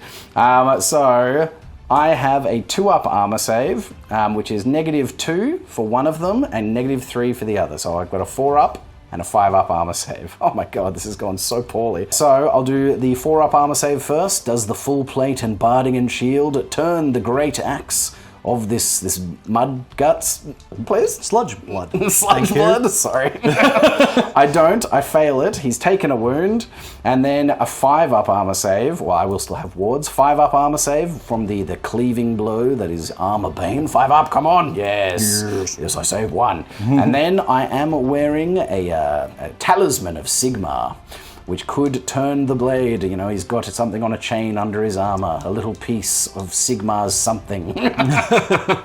And it glows bright as the wound cuts through the armor and does not save him. Oh, he takes a wound in the challenge. He is down to 2 wounds remaining. Oh boy, that's not a good start. Let's kick off with the Knights. I have a total of 7 attacks coming from my front rank of knights, 2 for the champ and everybody else. I'm going to put the 2 from the champ into the Black Orc champion, hitting on 3s, champ v champ. Oh, I get him once. I am a strength 6 on the charge to his toughness 4. We are wounding him on a 2+. We do wound him, mate. And it is AP 2 for a lance. You have 4-up armor save, goes to a 6-up. 6-up to live for the champ. No, the champ is cut down, a lance punching through his chest armor and out the back. He hoots an orcish hoot as he goes down. Amazing. Hoot. 5 attacks remaining, just going into the rank and file, hitting on 3s. Ooh, actually, no. Hitting on 4s. Oh, did I get a hit before? Check the clips. I did roll a 5 to hit, so this is legit. But yes, I am 4s to hit because weapon skill 4 to weapon skill 4 Black Orcs. Black Orcs are quite high on the martial prowess list. So the rest of the regular boys going into the regular Black Orcs, needing 4s to hit. Getting 1 hit, oh boy, but I do get to re-roll 2 rolls of 1 because they are Knights of the Inner Circle. Converting nothing. Oh, no. God, this is going so poorly. 1 hit, strength 6, wounding on 2s. Very good. A wound comes through, mate. A 6-up armor save from the Orcish full plate. You son of a gun! Yeah. Well done. It glances off a pauldron, unable to punch through. I'll have horses, and then I'm in a lot of trouble. 6 horses hitting on 4s. Weapon skill 3 to weapon skill 4. Oh yeah, horses can hit. Fantastic. Look at that. Gosh dang it. 5s to wound though. Oh, 3 wounds from horses. They've come slamming in, just smashing the hooves, biting the faces. No AP, mate. 4-up armor saves, 3 of them. Oh, you make 2 out of the 3. Very nice. An extra Black Orc does go down. Oh, that was not great. And then my boys in the side will get to attack before you go. Hopefully these guys, buoyed from driving off that chariot, can do better. 7 attacks from the buoyed Sven Karlsson's cavalry as they drive off a chariot and now slam into the flank of the Black Orcs. Seeing that these guys desperately need help, let's see if they can get some killing done, hitting on 4s. Oof. Oh my god. Okay. All right. Nah, it's not the worst. It was one under the high end of the average. Whew. 3 hits, wounding on 2s because lances. 3 wounds, sir. One of them is Armor Bane, so punches straight through, and then 2 6-up armor saves. 1. You make 6 ups, you son of a gun. So that's 2 So killed. 2 of them dead in total. Very good. All right, matey B, you get to strike back. So you'll have 1 in the flank that's able to strike back to these guys, and then otherwise, so 4 from the front can attack back. Where do you want to start? I'll do the 4 from the front. Very good. They have 2 choppers, so that's 8 attacks. Oh, 8. That's right. Hitting on 4s. Oh, Matty B can roll 4 ups. Oh boy. Only average. Yeah, he gets the high end. No, you're right. That is perfectly average. Well done. Well done. I'm a bit tilted, Matty B. I'm a bit tilted here. Strength 4 base to toughness 3 humans, wounding on 3s. 3 wounds. 3 wounds do come through Matty B. No AP though on the Orcs, unfortunately, the Black Orcs. It is their one detracting factor. They lack AP. So I just get full 2-up armor saves against this. Can it bounce off the full plate, the barding, the shields? I do still lose a knight.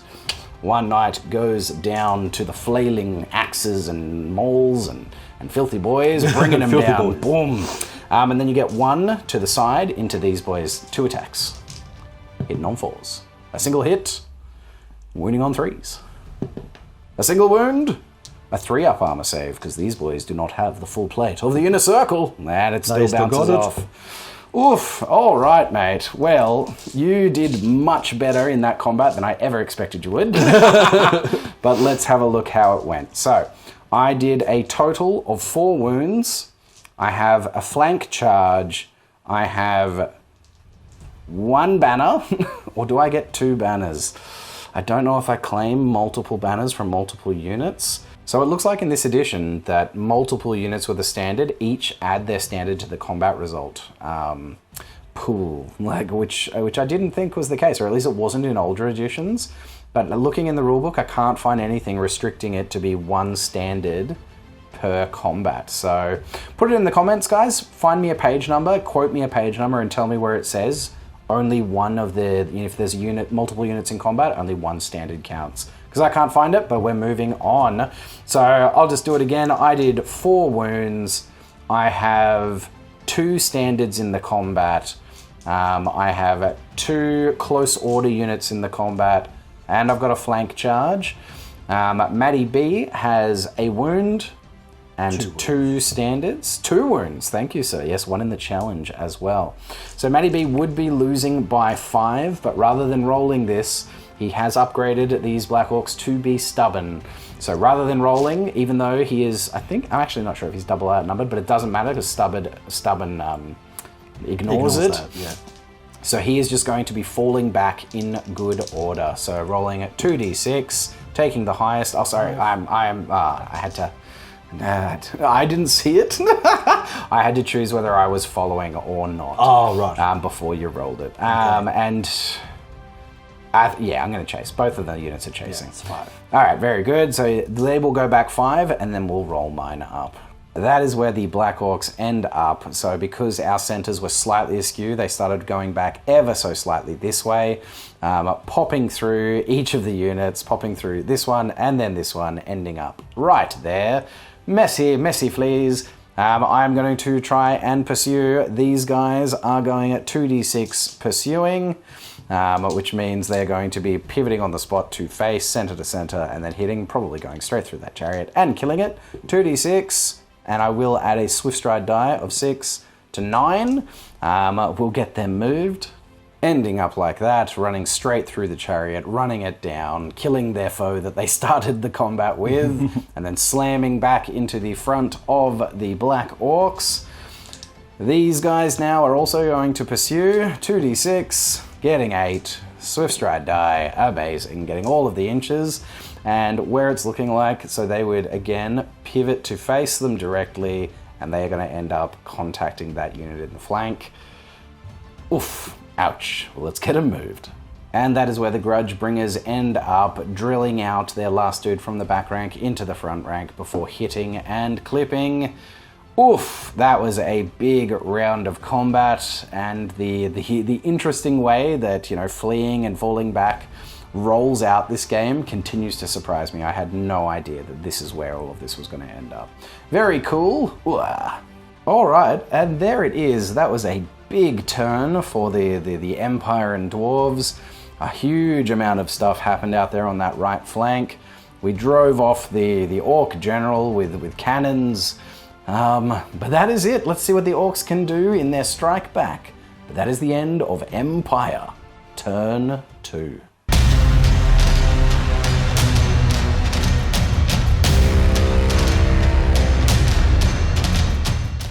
Orcs and Goblins, turn 2, and we are starting with the Vortex movement. And as it's Matty B's turn, we can start with his. 2d6 and the scatter die. It's staying right there. Alright, the Great Foot just stomps down in front of the unit, not moving. Let's do mine. The elemental spirit that is swirling there potentially moves. Oh, 3 inches. Uh-oh. Going straight through. I think it's going straight through everything. Oh, God. Oh, dear. Yes. Yep. We'll be back with this. So the elemental spirit has rampaged through all of the units, smashing through and coming out the other side. This swirling tempest of, I don't know, maybe wind, because I'm using wind blasts and whatnot, using the elements. So it's like a tornado with bits of bark and rocks swirling around, smashing its way through. So we'll start with the Orc boys doing D3 plus 3, strength 4 hits for 5. Strength 4 to toughness 4 Orcs, wounding on 3s. Ooh, doing 4 wounds at AP 1, mate. 6 up armor saves against them, 4 of them. Continue to make at least a 6, nice, but 3 of them are smashed down by the elemental tornado as it comes ripping through the combat. Now D3 plus 3 against my Grudgebringers. Low? Nah, no, 6. Oh dear. Strength 4 to toughness 3 humans, wounding on 3s. Oh boy, yep. Oh wait, I took away a 3. 5 wounds against my Grudgebringers. They do have 2 up armor saves. -1 goes to 3 ups. Come on, boys, raise your shields. Clang off the full plate. And one of them is brought low. Oh, dang. Yes, by the elemental spirits of nastiness. Very nice. It will then collide with the back of the Sven Carlson's cavalry, spooking the horses, doing a D3 plus 3. Very nice. That's nice. Just for 4. Wounding on 3s, because strength 4 to toughness 3 human. Ugh, it wounds all 4 of them. These guys only have 3 up armor saves, goes to 4 up. Come on, boys, raise your shields. I need you, please. Oh, I only lose 1. That's a big deal. 1 of them off the flank shall go down. All right, and then D3 plus 3 to the Black Orcs. Another 1, thanks. Damn it. Damn it, maybe you cursed me. 4 wounding on 4s. Very good, getting 3 wounds, mate. At AP 1, your 4 ups go to 5 ups. 4 of them. 4.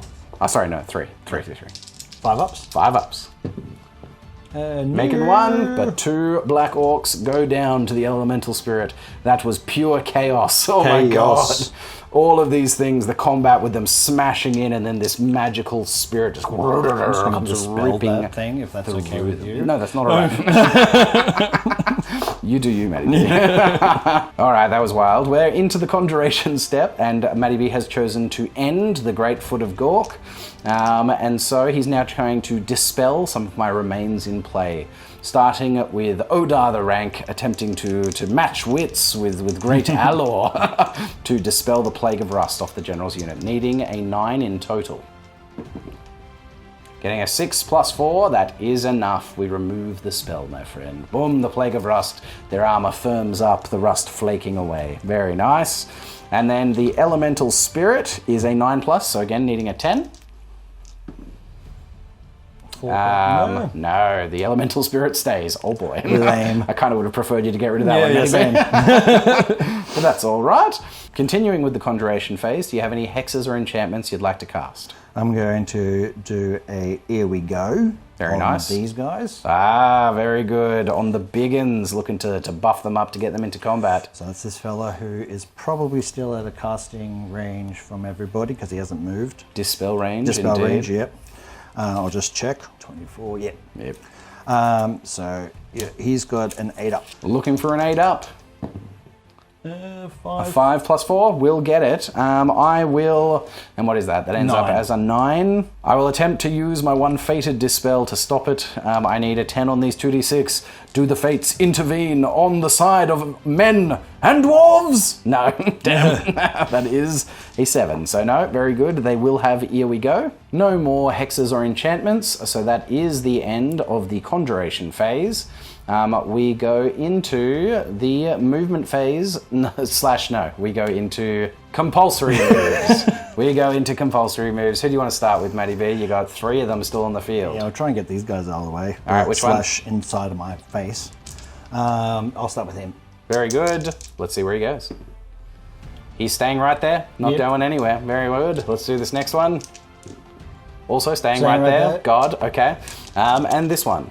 Into the building and staying right there. Yeah. Very good. They are all just twirling on the spot. Twirling on the spot. Pirouetting. They're just building up momentum to throw themselves in another direction. Wow, 3 for 3. What do you? That was a lot of direct hits. That new rule. Yeah, I bet, mate. Yeah. All right, that is compulsory's done. We go into declare charges. Oh yes, the biggins onto the warriors. Do I want to take that? Yeah, look, I think I have to. I like combat. Let's get some combat. The dwarves will hold. Heck yeah, they will. All right, Matty B, what do you need? Let's have a bit of a look at this. We are also actually declaring the trolls into them, I'm assuming? Yep, straight ahead. Yep, straight ahead into them. That is, they'll need a 6 to get in there because it's a 12 inches. Yep, 12-inch charge. It is only a 4-inch charge there for them to get to the corner and close the door. So let's see it. What do they get? Very good. So they would have actually failed at this point, adding the D3. Very nice. That's what it does. So here we go, adds the D3. And just a reminder, they do have the banner that allows them to ignore this terrain. So no issue from going through that forest. A great pick in the end. Yes. So they will be going in. Let's get them moved in. And that is where the unit ends up, using an inch of wheel to maximize in and get one more dude in base contact, corner to corner. Spicy, the biggins make it to combat. Love to see it. And then we have the trolls, mate. And again, they are needing a 6 on one of these 2d6. Can they make it? Can they do it? No. They cannot. We actually do need a stupidity check for them as well. All right, stupidity under... The general's still nearby. I'm imagining you're still within 12, so they'd chip 9. Easy. 10. You get to re-roll that because Big Smarts is still up. Yay. Very nice, very nice. And we've popped a little pip next to him to remind us that remains in play is there. Because I had completely forgotten and I would have tried to dispel it. But such is life. So very good. Look at that. Big Smarts comes into play. Otherwise, they would have been doing nothing. Yep. Now you rolled a 3 on your high die there. So they're going to fail forward 3 inches. Yes. Ending up right there. Stumbling forward, not quite getting the speed that they needed to find the man flesh.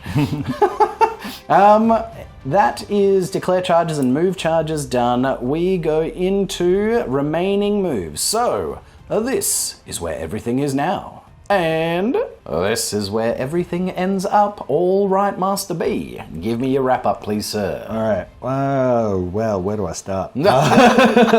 Over here, we did some marchies with my wolves and then brought this guy over to possibly help out if that's at all possible. Indeed, when something resolves over there, perhaps. Something happens over here.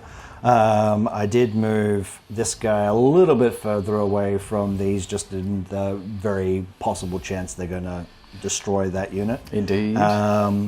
Additionally, I reformed these guys to prepare for that. We already saw what happened there. Yes, fail. We saw that too. We saw that, yes, and I've done a bit of a maneuver with my Night Goblins just to get them prepared for other things that could possibly happen. Indeed, a wheel of fortune. Wheel. I believe that is everything I've moved. Yeah, that is the movement, yeah. All right, my friend, let's roll into the shooting phase. Yes. What would you like to shoot / cast? I'll start with some magic, I think. Very nice. First of all, I'm going to Vindictive Glare this unit because I can cast that into combat. Very nice. That is an 8+. All right, sir. Let's see it. Hoya! So that's a 7 + 4, so that'll be an 11. Very good. I am pretty sure I have already used my Fated Dispel still. Yes. Yeah, pretty sure I used it. Strength 7, D3 runes. Yep, So just wounding on a 2. 2. That is a wound with a 4. What's its AP? No AP. No AP. What the hell is going on? No armor save permitted. Oh! Ward and regeneration saves can be attempted or not. Wow. All right. Well, Yeah. it doesn't need AP No, because it allows that's why. no armor saves. Spicy. Yeah. All right, Mel. One of those guys is removed, mate. You want to take one of these guys off for me? Oh, yep. The one off that end? Yep. Very good. Thank you, sir. He's dead. Yes, D3 wounds don't matter because he only has he one. has one. Yeah. Indeed.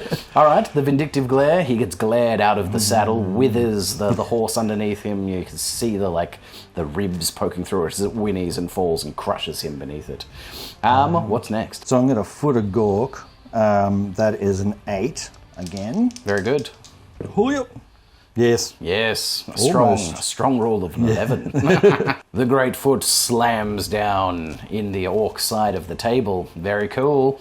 What's next, Bear? And then I am going to move over to Troll Magic with Old Mate here. Now, this will allow you to do some dispelling. Wonderful. I'd like that, Bear. Yeah, that's all right. That's all right. Acidic Bile is an 18-inch spell. He does have range to my Grudgebringer infantry. It is rolled on an 8+. Let's see if he gets it. Well, that's 3 a low. will not do it, That my does friend. not do That it. is a 7. No Acidic Bile. No sad. Acidic Bile for you. We are all done with the spells. Yep. Moving on to the war machines. What would you like to shoot? I will shoot this guy at that same unit because I need to now. Very good. So 1 bolt thrower at my Grudgebringer infantry, needing a 5 to hit because range. Nope. No, she misses. She I'll swings take wide another this one. time. Very good. Bolt thrower number 2, needing 5s. No, I hate this dice. No, they both hit first turn, second turn. No Not love. so much. You've still got 2 war machines left, my friend. Yes, I think I will start with Old Matt here. Very good. Now- The Doom Diver is going to shoot out. What are you targeting? I think I'm going to go for the middle of your crossbowmen. Ooh, my Grudgebringer crossbows. Yes. Spicy, mate. All right. Well, that's going to be the artillery dice and the scatter. Bring her over here for me. Ooh, 8 inches that way. That may still be hitting something. Just roll me the D3 redirect as well. Yes. Just so you know what you're working with here. And we get it on the camera. 1. So you've got a 1-inch redirect. Let's see what we can get here. We were able to redirect it in such a way that the dot did end up on top of this cannon while still clipping my my engineer and the great Hellblaster. All right, let's see 4 up to see if the Hellblaster's in the hit pool. No. A 2, no sir. And then let's see if the engineer's in the hit pool on a 4 up. Oh, he Yes. is. Oh no. Oh god, he's down to 1 wound remaining. You might kill over here. Let's start with the direct hit onto the cannon. Strength 8 because you've hit it directly. It's toughness 7, wounding it on a 3. You do wound it, mate. Oh boy. And it's doing D3 plus 1 wounds. D3 plus 1. Indeed. Ooh. Oh, mate, you just murk it straight Yeah. up. Boom, the cannon is destroyed. Well done. And that is also going to be panic checks for everyone within 6. Uh-oh. We'll finish the strike itself, the explosion of this poor little this poor little goblin as it hits and ignites the cannon, destroying it utterly. Strength 4 hit as shrapnel hits Gunther von Strauss. 3's to kill him. You do. You take his final wound. Gunther von Strauss is put down and killed. Spicy stuff. Leadership 7 panics to see if these guys lose their nerve from people being destroyed by a screaming goblin smashing into them. Leadership 7? 7, they make it. Amazing. And then leadership 7 for the crossbowmen. They're going to panic. Oh no, they're panicking. God. They are going to fall back in good order. A total of 4 inches from the closest enemy unit, which will be them trolls. We'll get them moved. Ending up still just slightly towed onto the hill, at least some of them. Oof, that was a big swing from that screaming goblin. Rocklobber left, mate. What are we shooting with that? Rocklobber is attacking my Grudgebringer infantry. All right, mate, scatter and artillery. Over here for me. 6 inches off it. Why did I move that? It's coming this way. Yeah. We'll have a look-see. No love, no dice. The template ended up right here. Boom! Kicking up Explodies. dirt in the back lines, but no flesh was found. All right, that is the end of the shooting phase. We're going into combat, and we've got a few of them to fight. Where would you like to start, Matty? I'll start with my charge. Very good. Coming down here, the biggins charging forth after rushing through the woods with their magic banner just parting the ways for them, slamming into their ancient enemy, the dwarves. Amazing. Now, you do have a Black Orc boss in there, mate. Do you want to declare a challenge? I do. Very good. Well, Engrol Goldtongue will accept, sir. He steps forward, ready to take on the Black Orc. With the helm, with the impact hits, how does that resolve? Oh, spicy. Yep, that goes into the challenge. Yeah, nice. Very nice. So he's got the Ed-butting at. Yeah, Ed-butting at. All right, tell me about it, mate. So it's 1 impact hit, armor piercing, negative shoot. He is strength 5 base, so a single impact hit comes into the combat. I am toughness 5. You are wounding on 4s with that impact hit, sir. Whoa, silly roll. My God, 2, very good. Just try and keep it somewhere over here, Matty. Yeah. All right, so the impact hit, the poor Ed-butting hat does not, damage the tough, thick Thane. All right, tell me about the rest of your attacks, your equipment. I only have a great weapon. Very good. It is coming in with 3 attacks. You also, as a Black Orc, have Furious Charge, That's so plus true. 1 attack, so Yes, 4 attacks. 4 attacks. All right, what's your weapon skill, mate? Weapon skill is 6. I believe I am also weapon skill 6 as a Dwarven Thane. You are hitting me on 4s with 4 attacks. Getting 2 hits. 2. Very nice. Strength 6 to toughness 5 Thane. We are wounding on 3s, sir. Rerolling 1s. Oh, that's right. Because choppers. No. A single wound does come through at Armor Bane, so it's AP 3 goes to AP 4 because of your choppers rule. That's pretty spicy. I have a 4-up armor save because of my full plate Gromril, which your AP goes straight through, but I have a talisman with 2-up ward saves, 2 roods of warding. And I will use now a 2-up ward save to negate the great axe chopping through me. Very good. I do negate it. All right, sir, I will swing back. Engrol Goldtongue has 3 attacks base, and he has 2 runes of fury inscribed on his great axe, giving him 5 attacks. He's a bit of a beast. He is weapon skill 6, as well as you. We are hitting on 4s. Oh, wow. He gets 1 hit, but it's a damn good thing. The dwarves hate greenskins. Yes, they really do. Indeed. So we get to re-roll them for hatred. Oh, excellent. 2 more. Getting a max, well, not a max, a total of 3 hits. Not too shabby. We are strength 6 with our great weapon, toughness 5 for that Black Orc. We are also wounding on 3s. Here. Oh, yes. 3 of them. 3 wounds, my friend. 1 of them at AP 3 for Armor Bane, 2 at AP 2. Okay. Has he just got full plate? Just full plate. Okay, so you'll have 2 6-up armor saves, and 1 wound has already gone through. Yeah. 2 6-ups. No. No. Does he have any sort of ward or regen? He only has a Dawnstone, so it's only re-roll any armor save roll of a natural 1. Okay, so no. So he is cut down, my friend. Does he just have 2 wounds, I'm assuming, as Yes. a boss? I would have believed so, yes. Very good. He is cut down by the dwarf, put down in single combat, and he will be worth he will be worth 1 extra point of overkill. Ooh, spicy. You can attack with the rest of your biggins, my friend. 11 attacks coming in from the biggins, hitting on 4s. Getting 5 hits, not too shabby. And strength 4 because you are biggins, wounding on 4s. Not too bad. Getting 3 wounds. 3 wounds in total coming into my heavy armor shield dwarven warriors. No AP? No, AP 1 because of choppers. Yes, and they've... Yes. Yes, very good. We have 3-up armor saves, goes to 4-ups. Raise your shields, dwarves! We do raise 2 of them. Ooh, and we get to reroll 1s because we have Gromril armor. Doesn't matter. 1 dwarf is cut down in his prime. Alright, let's swing back with the dwarves. 6 attacks coming back from the Dwarven Royal Clansmen. I'll direct 1 into the champion on 4s? No, 3s, because we are weapon skill 4. We do hit the champ, winning him on a 5 though, because we are only strength 3. Oh my god, I wound him. Okay, and it's AP 1. He only has light armor, eh? Yes. Yes, so we do just kill the champ. Oh dear. Oh, I'm looking at the wrong thing. Oh, we actually missed 1 attack from your champion. We didn't count him. Roll 1 extra attack. Hitting on 4s. No. Very good. Game state restored. And then the rest of my Dwarven clansmen are going to be hitting on 3s. Okay, they all hit. Yeesh. Ouch. And wounding on 5s though. Getting a single wound, my friend, so we kill 1 more orc. No armor save, because we do have Gromril weapons, because we are royal clansmen. We're the special boys. Special.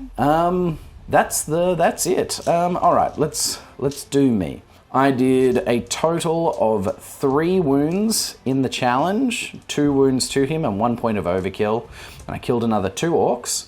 I have 1 rank, a banner, and I am close order. You did a wound. You still have 1 rank and a banner, and you are also close order. I am winning by 4, Matty B. The general is nearby, so you can use his leadership 9, goes down to leadership 5. And I'm not double outnumbering you, so this is a normal leadership roll. Leadership 5, can you stay? 3, 2, I did it. Oh my god. They make it. Amazing. So they will just give ground. I'll test to restrain. Test to restrain for my dwarves. 8, they will. So they will restrain and will not charge. And that is where the units end up. The orcs giving ground, the dwarves restraining, preparing to charge in with a dwarfish battle cry on their lips. Sweet. That was pretty lucky for the dwarves. Coming down to the second charge of the Grudgebringer Mercenary Cavalry, led by the Grudgebringer himself, Morgan Bernhardt. Alright, so I do still count as charging, so I'm going to be going first. Morgan would strike first, but because he is not in base contact, he only throws a single attack into the combat. Very sad. When I reformed, I very much should have put him in the center. I forgot, shame on me. He is going to be hitting at one of these filthy orcs on 3s. He misses, good job. God, he's not been performing, old Morgan. Then it will be 6 attacks from the remaining Grudgebringer Knights hitting on 3s. Oh yeah, they're mad. They get all the hits. Mad. They're so mad. Lancers on the charge means strength 6, 2s to kill. Brah. I do roll 2 1s, but 4 of those orc boys are skewered by lancers, punching through chests and faces. Amazing. Good job, boys. 6 horses on the charge, also hitting on 4s. Oh boy, okay. 2 hits. They're a bit tired, these horses. They've been doing a lot of stuff and wounding on 5s. No wounds. All right, my friend, I have killed everything in base contact, so they won't get to attack back. So let's have a look at this res. How many did I kill there? 4? 4 kills. I've got a banner, a flank charge, and I am close order. You have a banner, and you are close order. We are losing by 5, Matty B. Are we in range of the general? Let's have a look, see for 12. Nope. All right, so they are leadership 7 down to leadership 2. It's double 1s to stay, and I do double outnumber you, my friend, so this is a proper break check. Yep. All right, double 1s. Rerollable for the battle standard bearer. Double 1s? No. Their last chance? No, they will be breaking and fleeing. Do I want to chase them? They're going to be running in a really strange way. They're going like that way, center to center. Yeah. Before this is resolved, we do need a panic check on those trolls. Leadership 9, because the general's nearby. 8, they're all good. After looking at the Black Orcs' potential angles of pursuit, if I lose this fight, I think I'm still better off restraining and reforming so that I can prepare to come back at the Black Orcs. The Empire infantry are going to have to deal with the trolls for now, because the knights have other things to deal with. So attempting to restrain on leadership 9. I got all to 10. No restraining for me. Oh, no. Oh, dear. All right, so we're going... Damn it. We're going after the boys. All right, the boys are running 2d6, going a total of 3. Yay! Very good. That's low. That's what very I wanted. low. Just pop the 3 next to them so we remember, and I'm going to chase them a total of 8. Spicy. We'll get this moved. And that is where the Grudgebringers end up, running forward, cutting down the Orcs, and then reforming back this way, preparing to get back into the fight with the Black Orcs. So we come down to this fight. It is Sven Karlsson's cavalry continuing their rampage through everything and slamming into the front of the Black Orcs, now unsupported by the Grudgebringers. Perhaps foolhardy, but Sven Karlsson's boys are known for their foolhardy maneuvers. Now, I am not going to declare any challenges. Do you want to declare any? Yeah, come at me, bro. With who? BSB guy. No. Well, I must accept because I have no rear ranks to hide in. So the BSB barks out a filthy orcish challenge, and the knightly champion accepts. Oh boy. All right. He's got 2 attacks. I am hitting you on 5s because you are -1 to hit from your effigy of Morg. It is true. Come on, couple of 5s. Do it! Oh! Oh my god, you son of a bitch, I hate Pair you. of 5s, baby! Unbelievable. Strength 6 on the charge with his knightly lance. Oop, drop dice, never count. Well, bounced into the chariot. Strength 6 on the charge. We are wounding on 3s. Come on, give me a pair of them. Do it! A single wound comes through, sir. At AP 3, because lances, he's just got full plate? Yes. Okay, go straight through it. He has a single wound remaining, my friend. Yes. And then the horse is going to do it on 5s. No, very good. All right, mate, you can swing back at him. 3 attacks. Hitting on 3s. Whoop. Oh, One. one hit. Ah, poop. What's he got, a great weapon? Yes. Strength 6, so wounding on 2s. Whoop. He does get a wound, mate. AP 2 to my 3-up armor save. He's a 5-up armor save. Can he live? Raise your shield, Captain of Sven Karlsson's Guard. No, boom. You do kill the champion in the challenge. Very nice.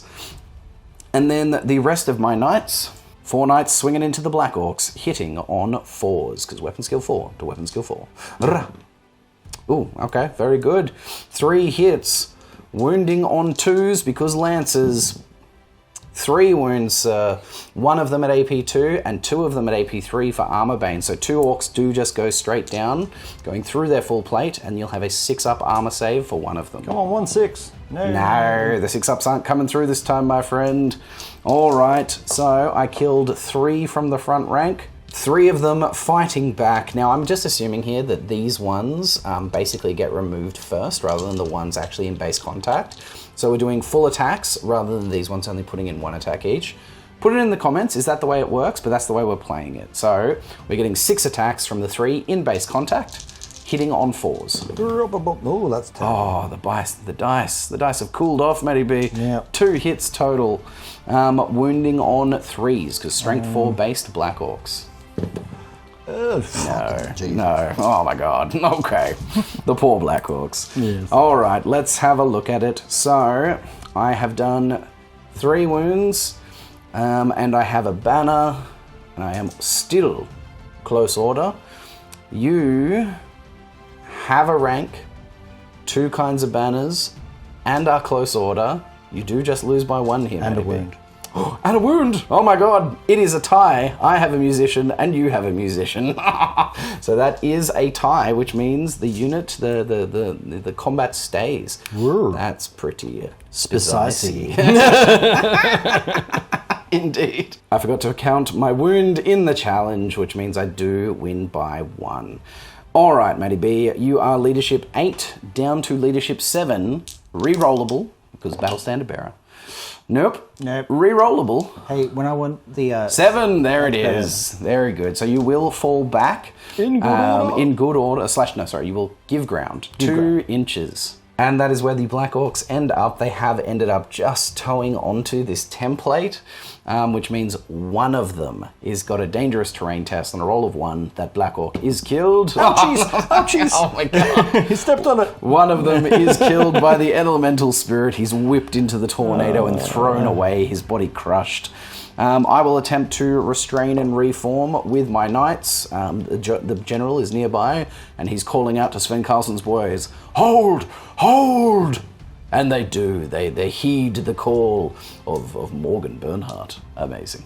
All right, that is it. There was some fantastic swings of not night goblins, goblin doom divers slamming into my artillery hill, destroying a cannon, killing an engineer, and backing off my crossbowmen. The combats did not go the way of the green, unfortunately, but that is it. That is the end of Orcs and Goblins Turn 2.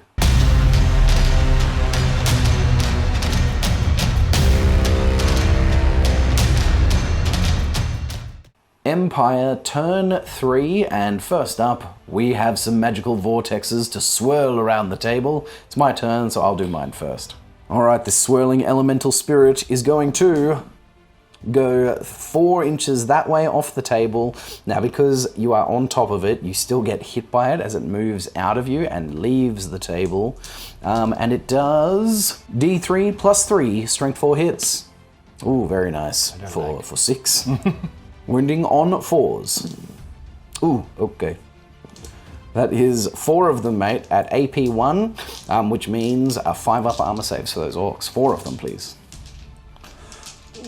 No. Oh, you make 2? What do you mean, no? You made 2 5-ups. Yeah, but no means aids to lost people. Of course you did, Matty B. Very good. 2 black orcs are once again just whipped by this elemental spirit, throwing them out into the packed earth, destroying them.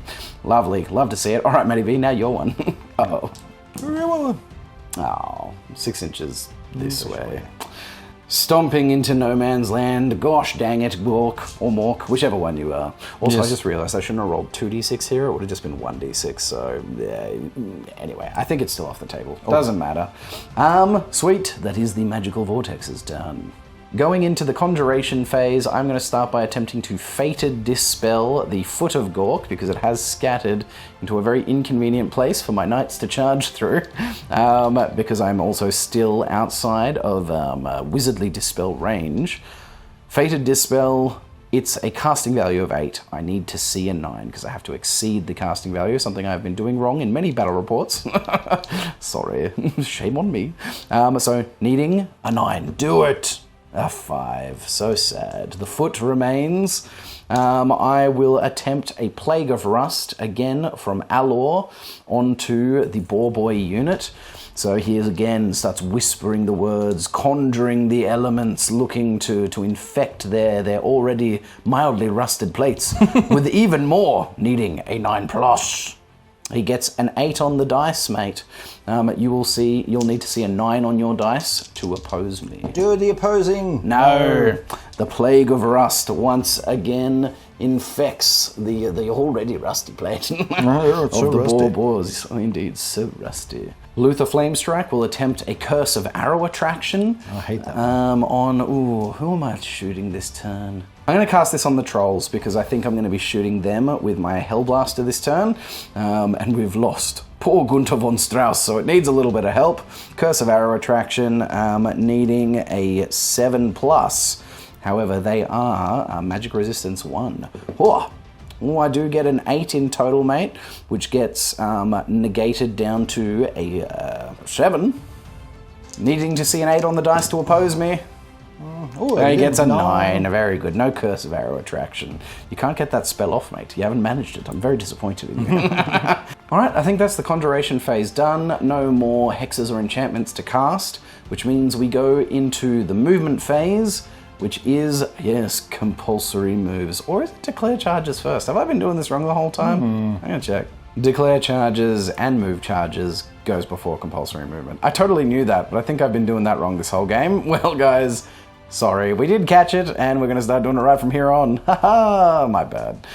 So declare charges are coming first. My dwarven infantry are going to charge into these orcs, and they're just going to dunk. They'll, try and maximize to get everybody into base contact. And there they are. Sven Carlson's cavalry will indeed charge again into the black orcs.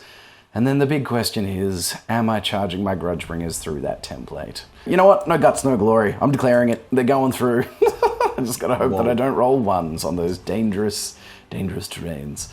Cool. Oh yeah, did you want to hold or flee over there before I just ran in on you? Hold. Very good. And your black orcs, hold or flee? Yeah, I'm hold. Yes, very nice. So really the only one that needs to be rolled is my Grudgebringers. Depending on where we're measuring from, it's either an 11 or from my outside edge, it's pretty far, but hit, clip. Let's roll it. We're going 7 plus a 5. Oh no, wait. Going through the template. No. I need to. Going through the template means I take the low die. Are you okay with me not doing that charge, yeah, of course. Thank you. Flame me in the comments, people. It's got nothing to do with based on the roll. It was just, I forgot that rule. Boo hiss, boo me, flame me. So we won't be charging, just Sven Carlson going back in. So that's it. That's all the charges. Interesting. And now before we go on to remain, you want to just move my boys in. So then we go into compulsories. Time for compulsories, and it is just these filthy boys here. So filthy. All right, Matty B. Which one are you doing first? Start with the guy that's probably going to run into a building. This guy right here. Come on, into the building, mate. Where are we going? Oh, that way's good. Okay, no, just like 9 inches straight off that way. We'll get him moved. Ending up right there in front of the boys. All right, we're going for this one next, in between everybody. In between everybody. Oh, he's going into the dwarves for sure. 10 inches, we'll get him moved. Ending up right here as he goes swirling through the front of those dwarven clansmen. D6 strength 5 hits for 3. Wounding on 3, sir. Got 2. Getting 2 of them. He is AP 3, so he just goes straight through their heavy armor, killing them, smashing them to pulp with his spinning ball and chain. The last one, Matty B? Oh, yep. Also going going straight through them. We'll get him moved. Ending up here after he twirls through the front of that unit. How much devastation does he wreak? Another 3. Wounding on 3s. Killing on 3s. All 3 of them. Oh, very nice. Boom, boom, boom. A total of 5 do go down. There were 21, not over 25%. Very Just good, under. Indeed. All right, that is compulsory moves done. We're going on to remaining moves. So, this is where everything is now. And I am having guilt about reneging on the charge after having rolled the dice. So I am instead going to commit to it. I'm a man of honor, even though it doesn't matter. We already know what happened, but I'm going to do it. So I am currently at, assuming that I get over the template, I am movement 6, reduced by 1, and taking the low dice, which I'm currently at a charge of 7. Going straight ahead, it was like an 11 to get in there. I need a 4+ on the Swift Stride die. A 4+ on the Swift Stride die will see me make the charge through the dangerous terrain, or maybe see me end up on top of it. But let's see it on a 4+. Toot the horn, rush forward, Morgan! 6, amazing. Excellent, I did it. Very good. Take away the flames from the comments, ladies and gentlemen. I am doing it. We'll get this moved in and we'll figure out how many of those boys are going across that dangerous foot. All right, 5 of the 6 have run across the template. 1 of them is Morgan, 1 of them is the champ. And there are 3 regular boys. Let's do Morgan first. Does he get across the great foot unscathed? He does. Well done, Morgan.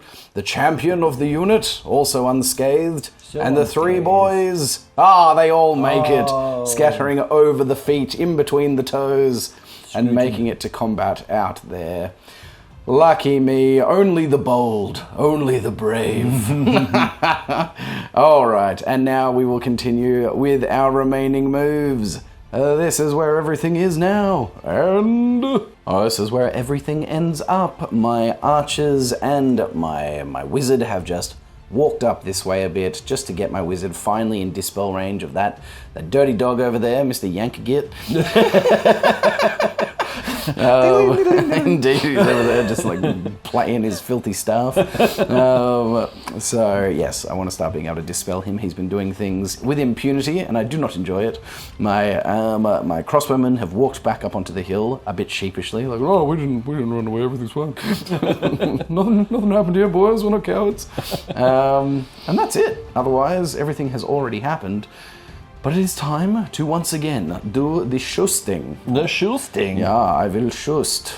And I'm going to start with this cannon. And I am going to go 8 inches from the far edge of that first boar's base. Again, just giving myself some what I think to be reasonable scatters or distances to get into them and start smashing down that line. So, needing to see an 8, give it to me, a 10, no. So again, I am sailing over the first 2 and straight onto the general, and then going an extra 6 inches through. So I'm going to be hitting 3 of them, hitting the general directly. A 2 up lookout, sir. Oh yes, I'm going to look out, sir. Look out, boss! Look out, boss! Yes, the boss wheels his boar out of the way, but 3 of these boar boys are getting killed on 2s. And sure enough, 3 of them are turned into furry paste as they are smashed from the saddle. Boom, bang, splinters of bone and hunks of meat showering everything nearby. Amazing. That will be a panic check for that unit. Leadership 9 for the boss. He's all good. Very nice. Just the boss and the champ left. Very nice. I'm going to see if I can kill that last one with these boys who moved. Hitting on 6s because they moved and over half range. Here we go. Nah, none. Very good. Well done, boys. Wow. Well done. Next, we will go my crossbowman here, who will shoot at the trolls. Alright, they are moving and shooting with a ponderous weapon, which means -2 rather than the usual -1. There are 4 of them at half range and the rest at long range. So one of the 4 that is at half range is the boss, Corporal Fletcher. He's going to be hitting on a 6. He misses, of course, drunk Fletcher. Then we've got the other 3 at half range, hitting on 7s, so needing 6s, none of them hit. And then the remaining 10, needing 8s, so needing 6s to start. Oh, 3 of them, amazing. Whoa. And then those 3 need to be rolled into 5 pluses. Oh, that's a big spin. None of them. None of them hit. Good work, boys. But you're back in position. Then this. Ew.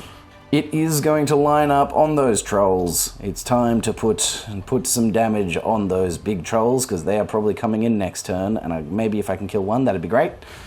Let's see. Troll time. Busting out the barrels. They pack it. They load it. They fire. Getting 6 shots initially. Plus 10 is 16. And an 8. Oh my god. A total of mucho 24 shots. I'm going to roll 14 and then another 10. Oh, 14 dice is still a lot. Oh boy. Hitting on 5s. Getting, 3 hits in the first 14. And then another 10 because 24 shots. Come on, give me a bunch here. Giving me, nice. Another 4 out of that bunch. Heck yeah. 7 hits in total, strength 5 to toughness 4. We're wounding on 3s. We get, nice.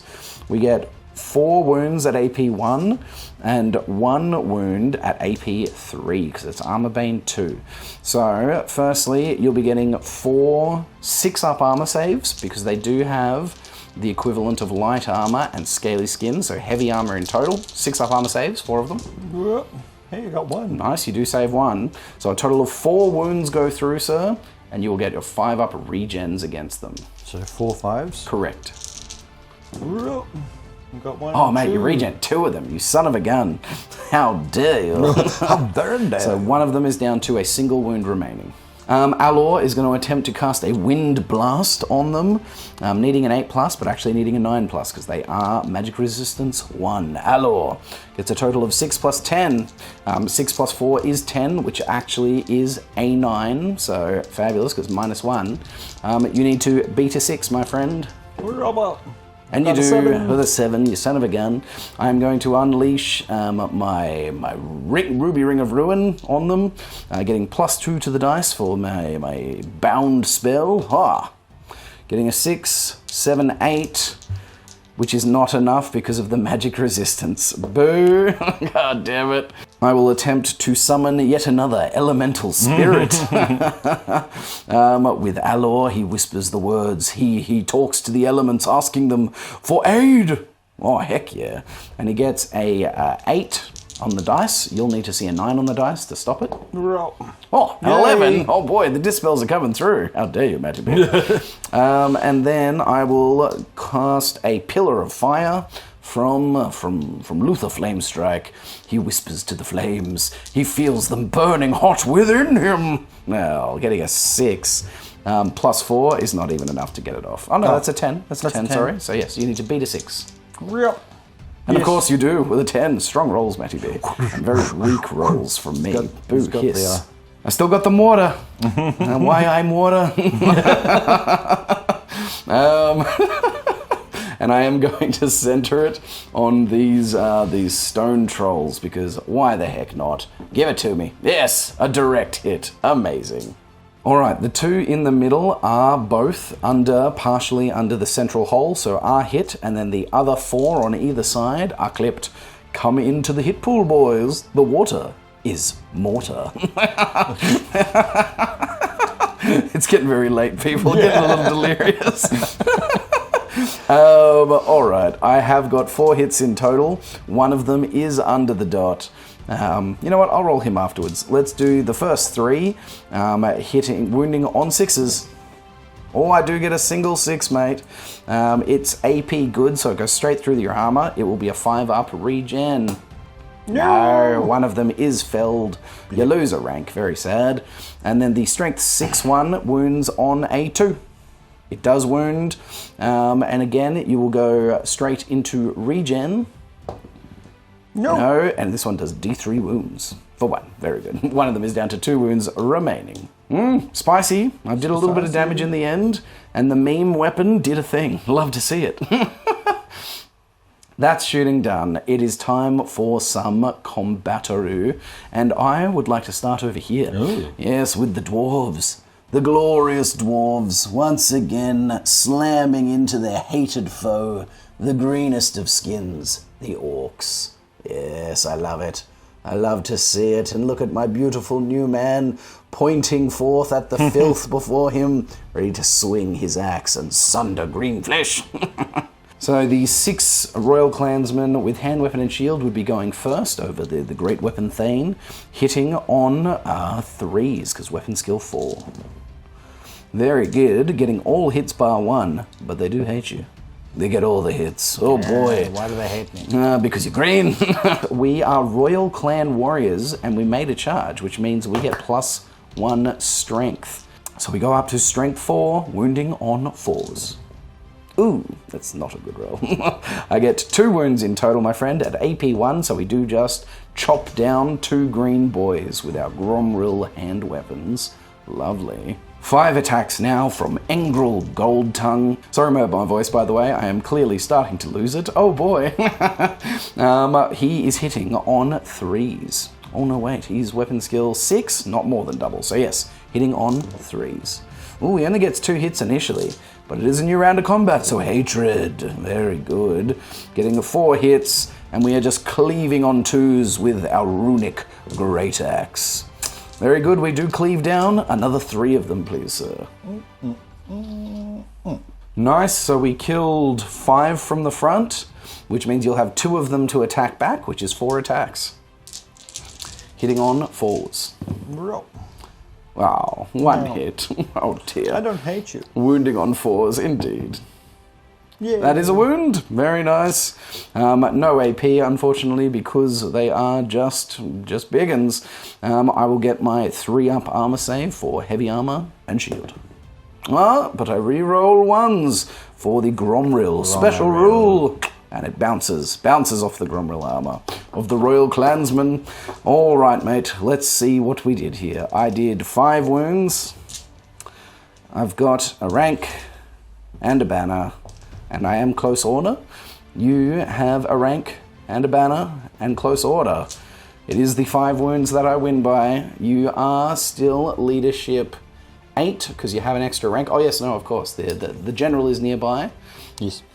Leadership 9 minus 5. We have leadership 4. Oh gosh, okay. 5? No, they are falling back in good order. Will I declare to chase? I will. I will try and chase. So you're going back the high die of 2d6. Oh, for a total of 6. And I am chasing you 2d6 minus 1 because we are resolute and have short little legs. But we are dwarves and we're very dangerous over short distances. Yes, very good. I'm going 8 inches, so I do follow up back into combat and will count as charging. We'll get them moved. And that is where the combat of the Orc Biggins and the Royal Clansman Dwarves with the Engrol Goldtongue end up. Alright, we're coming back to the continued slamming of the Black Orcs. And here we are again with the continued cavalry charges into the Black Orcs. We have been punishing them with rolling charges, lance after lance, spearing through dark orc flesh. Let's keep doing it. Alright, and once again, Morgan is keen to expunge the shame of his last encounter with this great Black Orc and is once again barking out a manly challenge. Yeah, right. Yes, you accept. Very good. With the second last of the something brothers. Sludge Bloods. The Slug Bloods. Sludge Bloods. Sludge Bloods. Yes, very nice. Alright, mate. I have 4 attacks. I am still hitting you on 5s. Swinging out with the Grudgebringer sword. Getting a single hit. Very good. A single hit might be enough. That's enough. We are wounding on 3s. Strength 6 to toughness 5. Come on now. Do it. We do wound. At AP 2. You will have a 6-up armor save against this Matty. 6-up. Live or die. Does the Grudgebringer sword cleave through the full plate? No, it Opposite. does. And you know what? Just for because this does matter, because it is a challenge, it does D3 wounds. Can I overkill him? And I do. It does 2 wounds, so it cleaves in, and then the great Grudgebringer sword explodes in fire, popping his organs on the inside, cooking him from the inside out. Nasty and disgusting and demoralizing his friends. Whoa. All right, let's go with all the knights. Sven Carlson's House Guard. I am just realizing that I'm pretty sure I rolled 2s to wound at least once with these guys. They're only strength 3 based. That burns my ass and makes me sad, and I'm sure people have already put it in the comments. And fair enough, guys. I messed that up. My apologies. Mea culpa. We are hitting these orcs on 4s with Sven Carlson's boys. Very good. Getting 2 hits. They are wounding on 3s because strength 5 on the charge. 1 wound does come through, sir. -2. So we do just kill a Black Orc. Because, oh no. Sorry, 6-up. 6-up armor save. My apologies, yes. No, one of them goes down. And then the remaining inner circle Grudgebringer cavalry hitting on 4s. Ooh, that's a bad roll. Getting 3 hits. Whee. These boys are wounding on 2s. Fantastic. That is... Oh, did I roll any 1s then? I reroll 1s to hit. Oh, gosh, I'm going to have to check. But that's 3 wounds so far. Do your 6-up armor saves on those 3, and then I'll check the clips. Nope, 3 of them get butchered on the charge. Let's check them clips. I did roll 1 single 1 to hit. Re-rolling for the inner circle special rule, hitting on 4s. Oh, it hits. Wounding on 2s. It does wound, sir. It'll be another 6-up armor save. Bro. No, another Black Orc falls. Alright, there is only 2 of them left, and only 1 was still left in the front rank, so 1 attacking back, hitting on 4s. Bro. We're getting 2 hits. 2 hits. Wounding on, oh well, I guess he's attacking the Grudgebringers. That's who he's in contact with. So. Yeah. Wounding on 4s. Oh, sorry, 3s. Oh. 1 wound. 1 wound, no AP because Black Orcs. Sad, 2-up armor save. And it does. It clings off the armor. Okay, it looks like we have finally done them dirty. How many wounds have I done? 7 wounds, 5 kills, and an overkill. We have 2 banners in there, and 2 close order units, and that's it. You still have a banner. It's double 1s to stay Matty B because we have done all of the killing. Double 1s, insane bravery. Gotta roll them. One of them, but no, they are going to break and flee. I kind of need to get away from this chariot. So both of them are going to chase. I will chase with both units. All right, fleeing 2d6 for those Black Orcs. Weep. Going a total of 6 inches. Let's see where they end up. The Black Orcs do end up exiting the table right here, just running off the edge. These 2 boys, the Sven Carlson, are going to chase, going a total of 9 inches. So yes, just going and leaving the table similarly right there.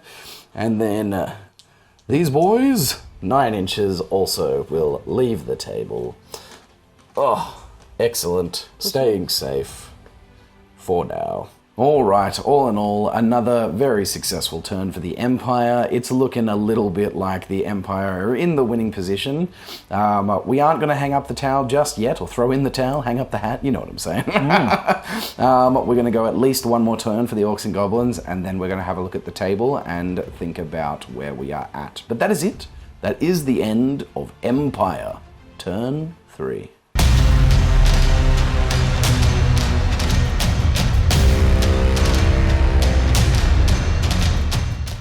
Orcs and Goblins, turn 3. We've got a template to move, or do you want to end it, or do you want to just move? I'm just gonna move it. We're gonna move it. Very good. 2d6. Whee! Going 6 inches that away, out to camera right. Ending up right there, the Great Foot stomping through the lands. Then a stupidity test for the trolls. General still nearby. Leadership 9. Yoop. Very good, all good. Conjuration, would you like to conjure any hexes or enchantments? No hexes or enchantments. We go to declare charges, and we have some, no doubt. Tell me about them, Matty B. I will declare this charge on those guys. Very good, Night Goblins, into the flank of my warriors. How dare you? I will do it anyway. Any more declarations? Yes, there's in there.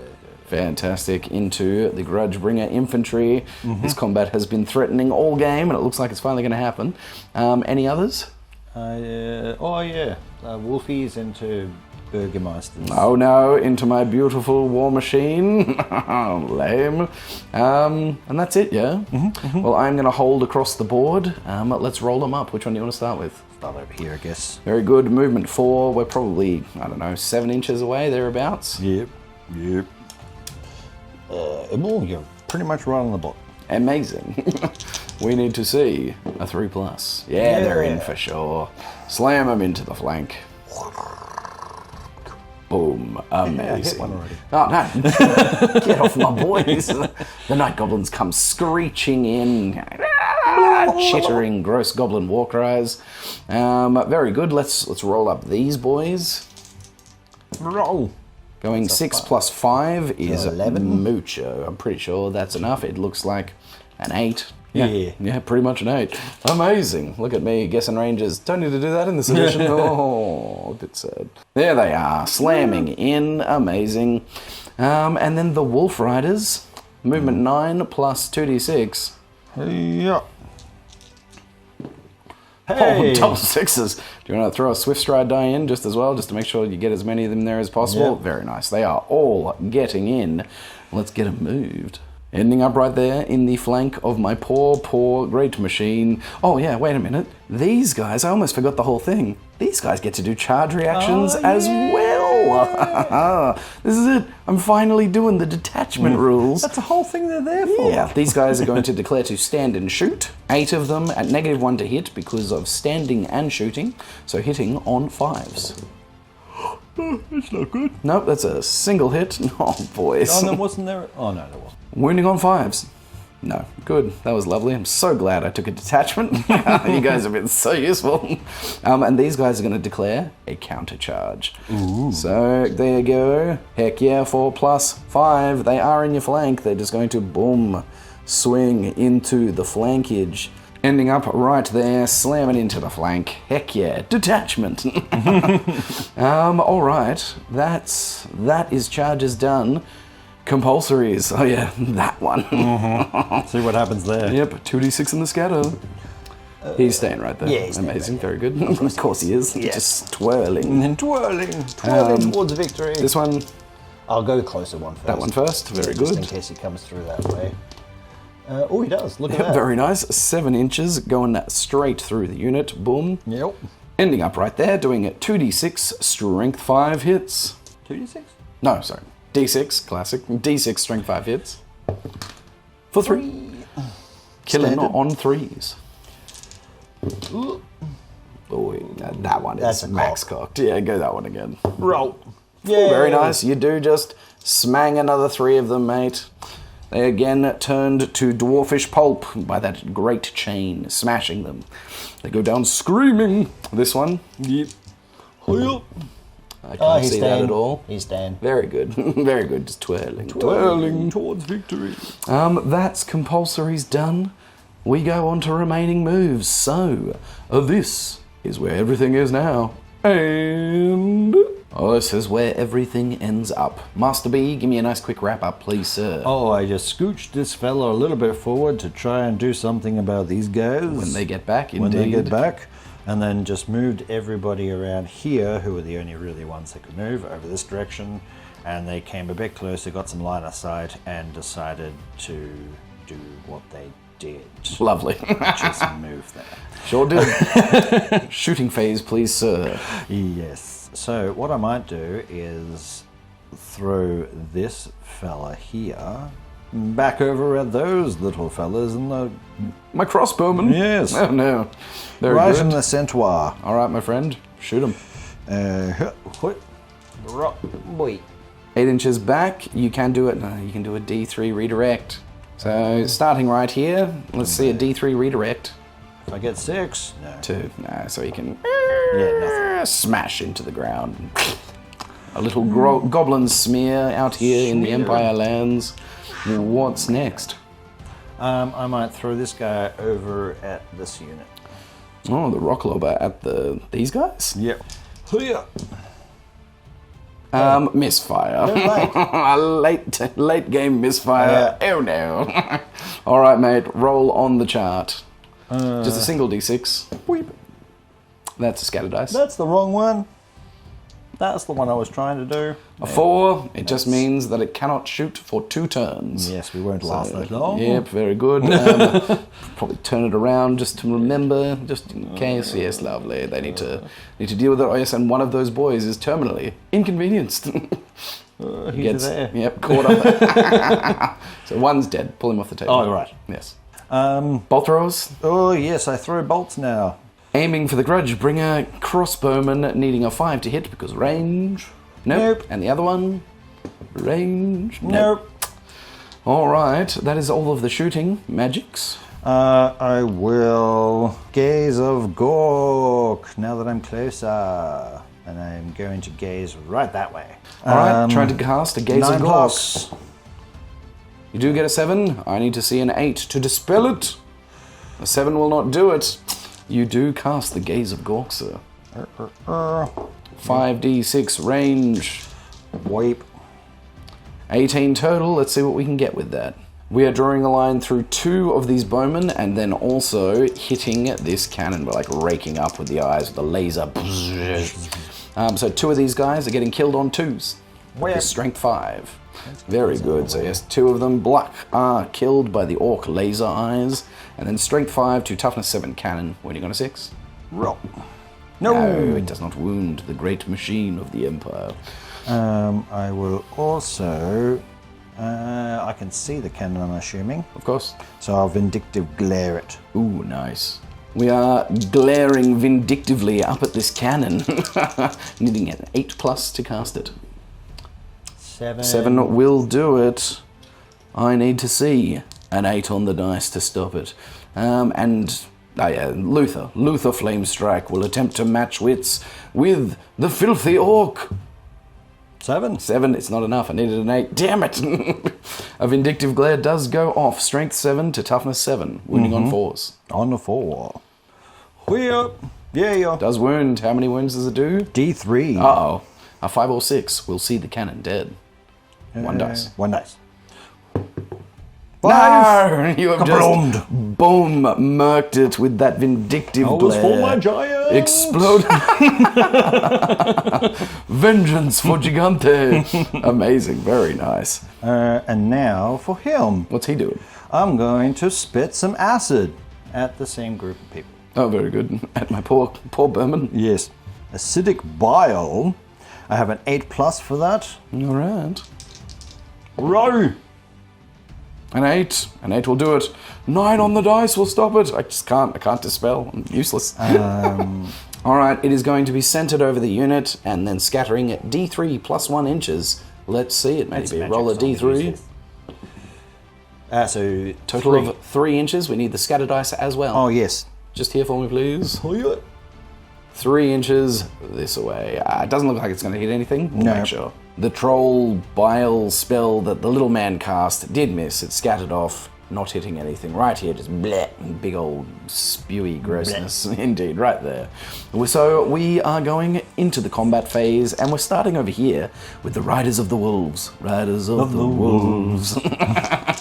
And there are 6 of them. The wolves are the fastest, so they will be going first. Hitting on 4s. You said 6? 4, oh, sorry, 5. There's totally 5. Yeah. 5 of them hitting on 4s. Hey. Ooh, getting 2 hits. Strength 3 to Toughness 3, wounding on 4s. Whee. There you go. Yay. 2 of them go straight down to the savage wolves. And then 5 goblins hitting on 4s. Whee. Getting 3 hits. Oh, the goblins are feeling it. They got out their little sticky knives and they want some stick. Wounding on 4s. Whee. Indeed, 3 wounds. Boom, got him. And this bad boy is destroyed. Would you like to overrun into the flank of these boys? I believe that's a good idea. I think so it is too. Very good. Overrunning at 2d6. Oh wait, before that happens, it is still a panic check for these guys first. Because they are perhaps a little spooked by their friends getting killed. Double 1. They are insanely brave after they shamed themselves earlier, and they're ready to take it. No, that's fine. That's in. So they are just going to go bark, bark, bark, bark, bark. Oof, very nice. Now, do you want to go the big mash over here or the trolls? Let's mash first. The mash. Here we are, with the night goblins finally making it into the flank of their hated enemies, with So the poor. Biggins getting beaten up by the dwarves. It's night goblins first, because they have charged. 7 night goblins sticking in with their rusty spears, hitting on 4s. Roll. And re-rolling everything for hatred. Oh, yes. 1, 2, 3. So only 3 hits so far. Re-rolling. Wait. Oh! Nice. Yash, only missing 1. Yes. Spicy. 6 hits, wounding on 5s though, because strength 3, go blands. 1, 2, 3. He got half wounds. Yay. My God. We have 3 up armor saves. Raise your shield, boys. No. 2 noble dwarves go down. Shrooped. Oh, the rusty spears punching through finely crafted dwarven ringmail. They weren't prepared to be hit in the flank, and they took him down. Very nice. And then it will be my boys going up before yours. Indubitably. All right, I am going to put 2 of them into the side, back into the night goblins, hitting on 3s. Ooh, getting 1 hit. Rerolling for hatred. Yes, getting 2 hits. And wounding on 3s, because we are strength 4, because we made a charge last turn. Oh, only getting a single wound. And it is AP 1 for Gromroll weapons, so one of them is just killed. A night goblin falls, screaming. And then the remaining 5 going into the biggins on 3s. And once again, re-rolling because we hate you. Yeah, getting them all. And then wounding on 4s because of our +1 strength from royal clans. 3 wounds, sir, and we do just cut down 3 big orcs. Yeah, smashing them with our finely crafted Gromril weapons. Amazing. And then it will be Engrol Goldtongue. 5 attacks with his runic great weapon. He is weapon skill 6 to weapon skill 3, hitting on 3s. He just gets them all straight up. No rerolls needed.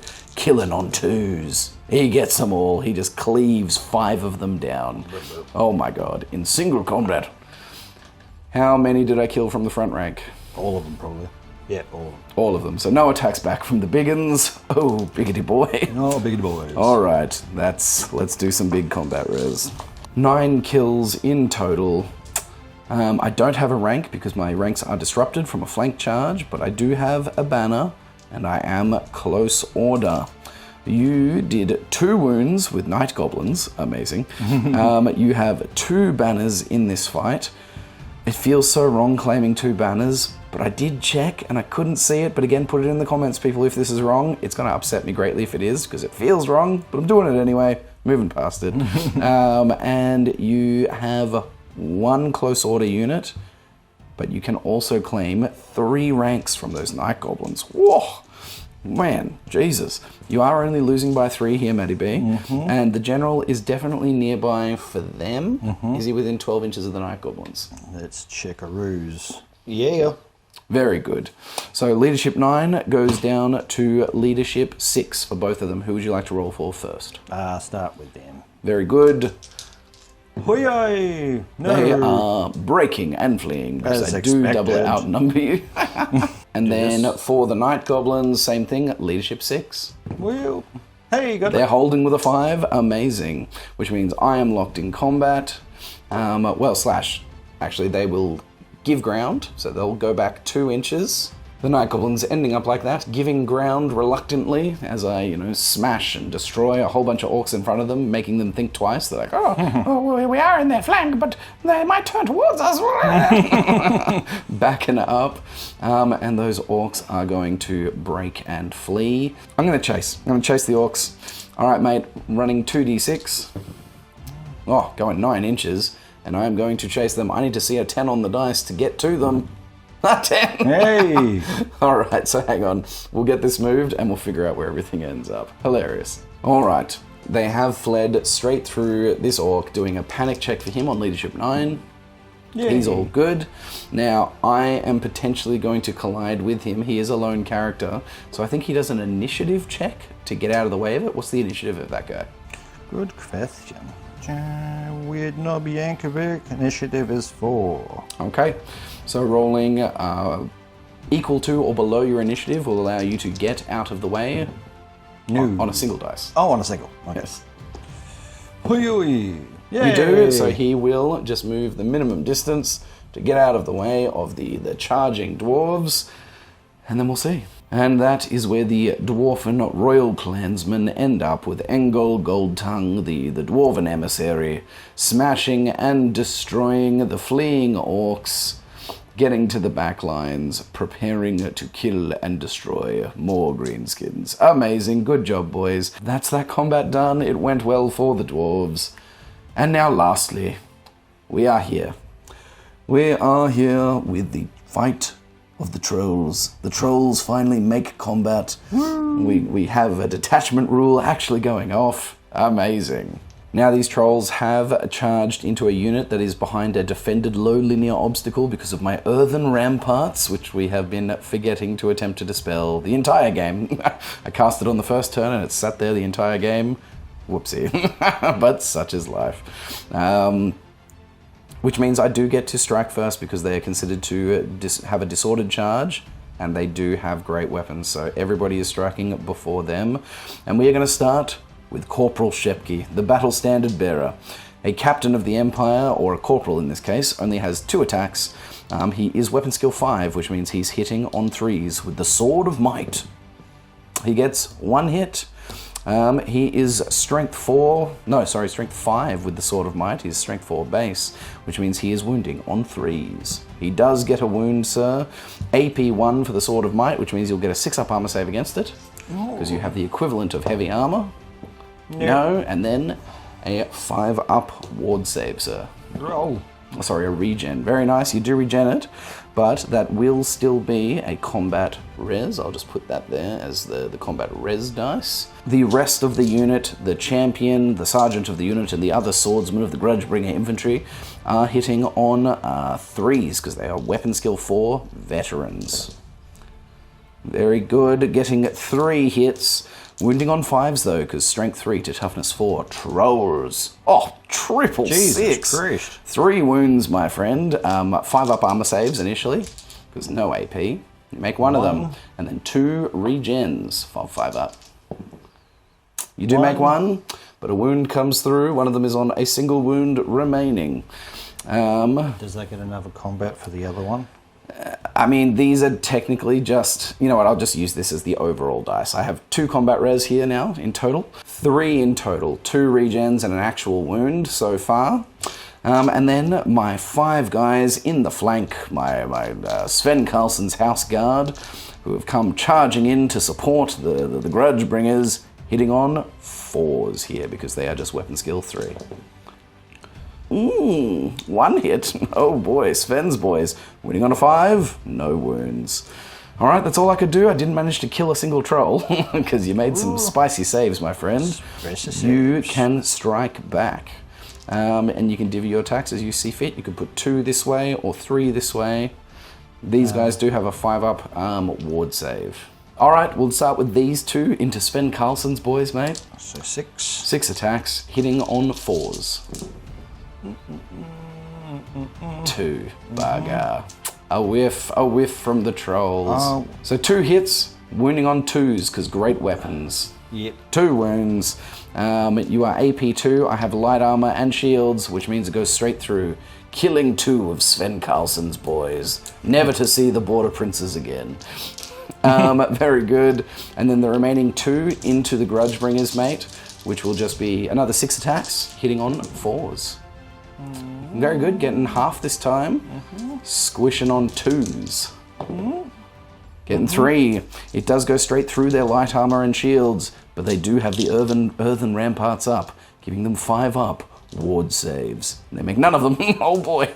So you do, again, just squish 3 of the Grudgebringers. Oof, alright.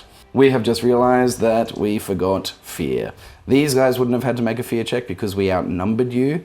These guys, however, would have needed to make a fear check to even be able to charge in there. Retroactive fear check? Please? At 9, they would have failed.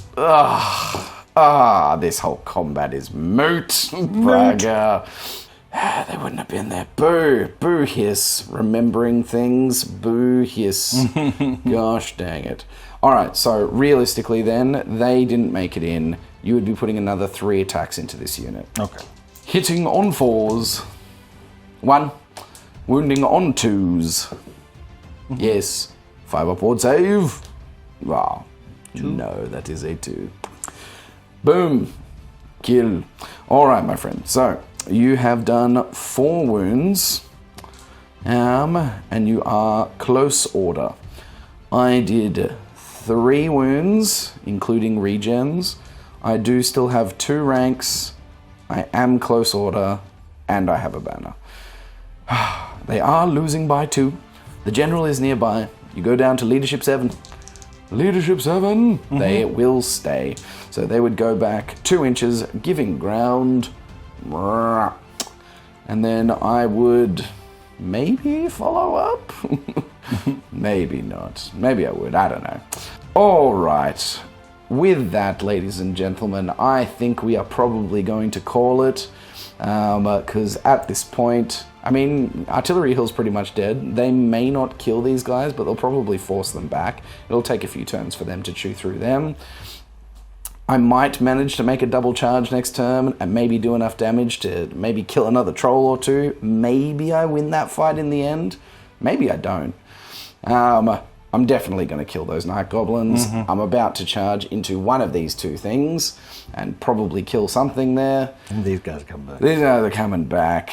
I'm going to say yes. Yeah. So at this stage, we are going to call it an Empire and Dwarven victory. Yes. Yes, we are going to drive this filthy greenskin invasion from the lands of the Empire, further strengthening the ties between man and dwarf as we have shed blood together on the battlefield, killing the hated enemy and driving them from our lands. Amazing.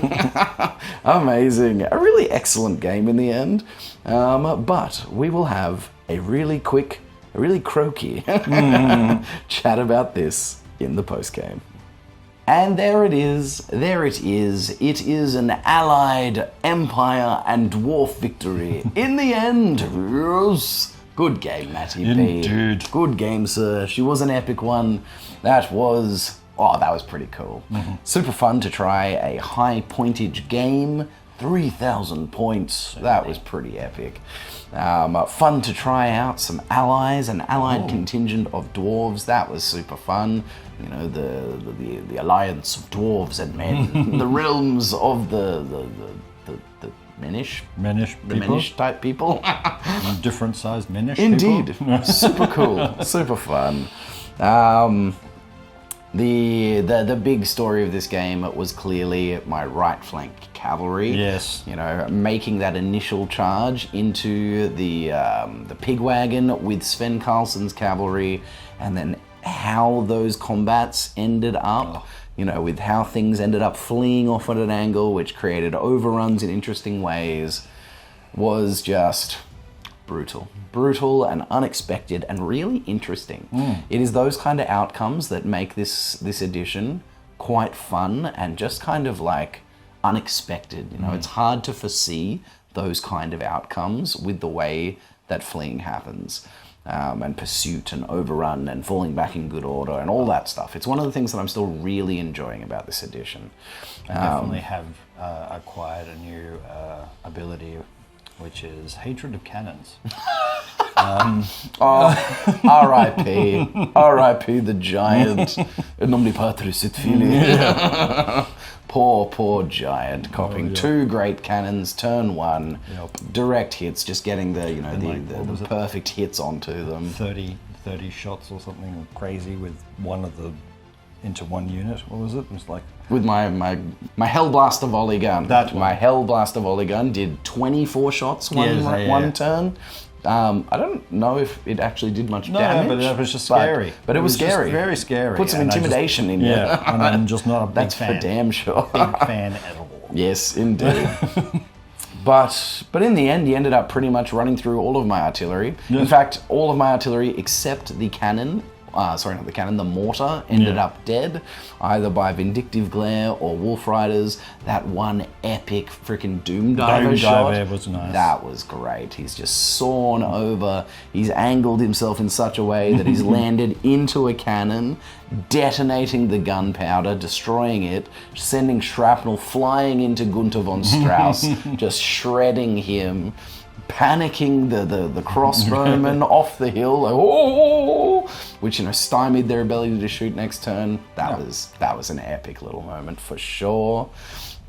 The cool duels between Morgan Bernhardt and one of the Sludge Bloods. BSB. Yes, the BSB Sludge Blood, one of the Sludge Blood brothers.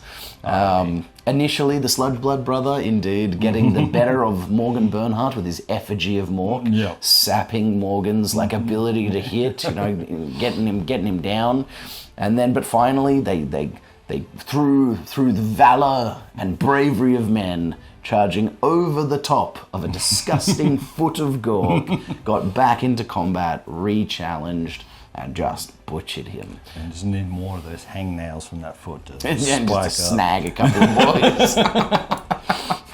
Oh, that was sick. That was super cool. The dwarven flank, the left flank, got to fight the big uns.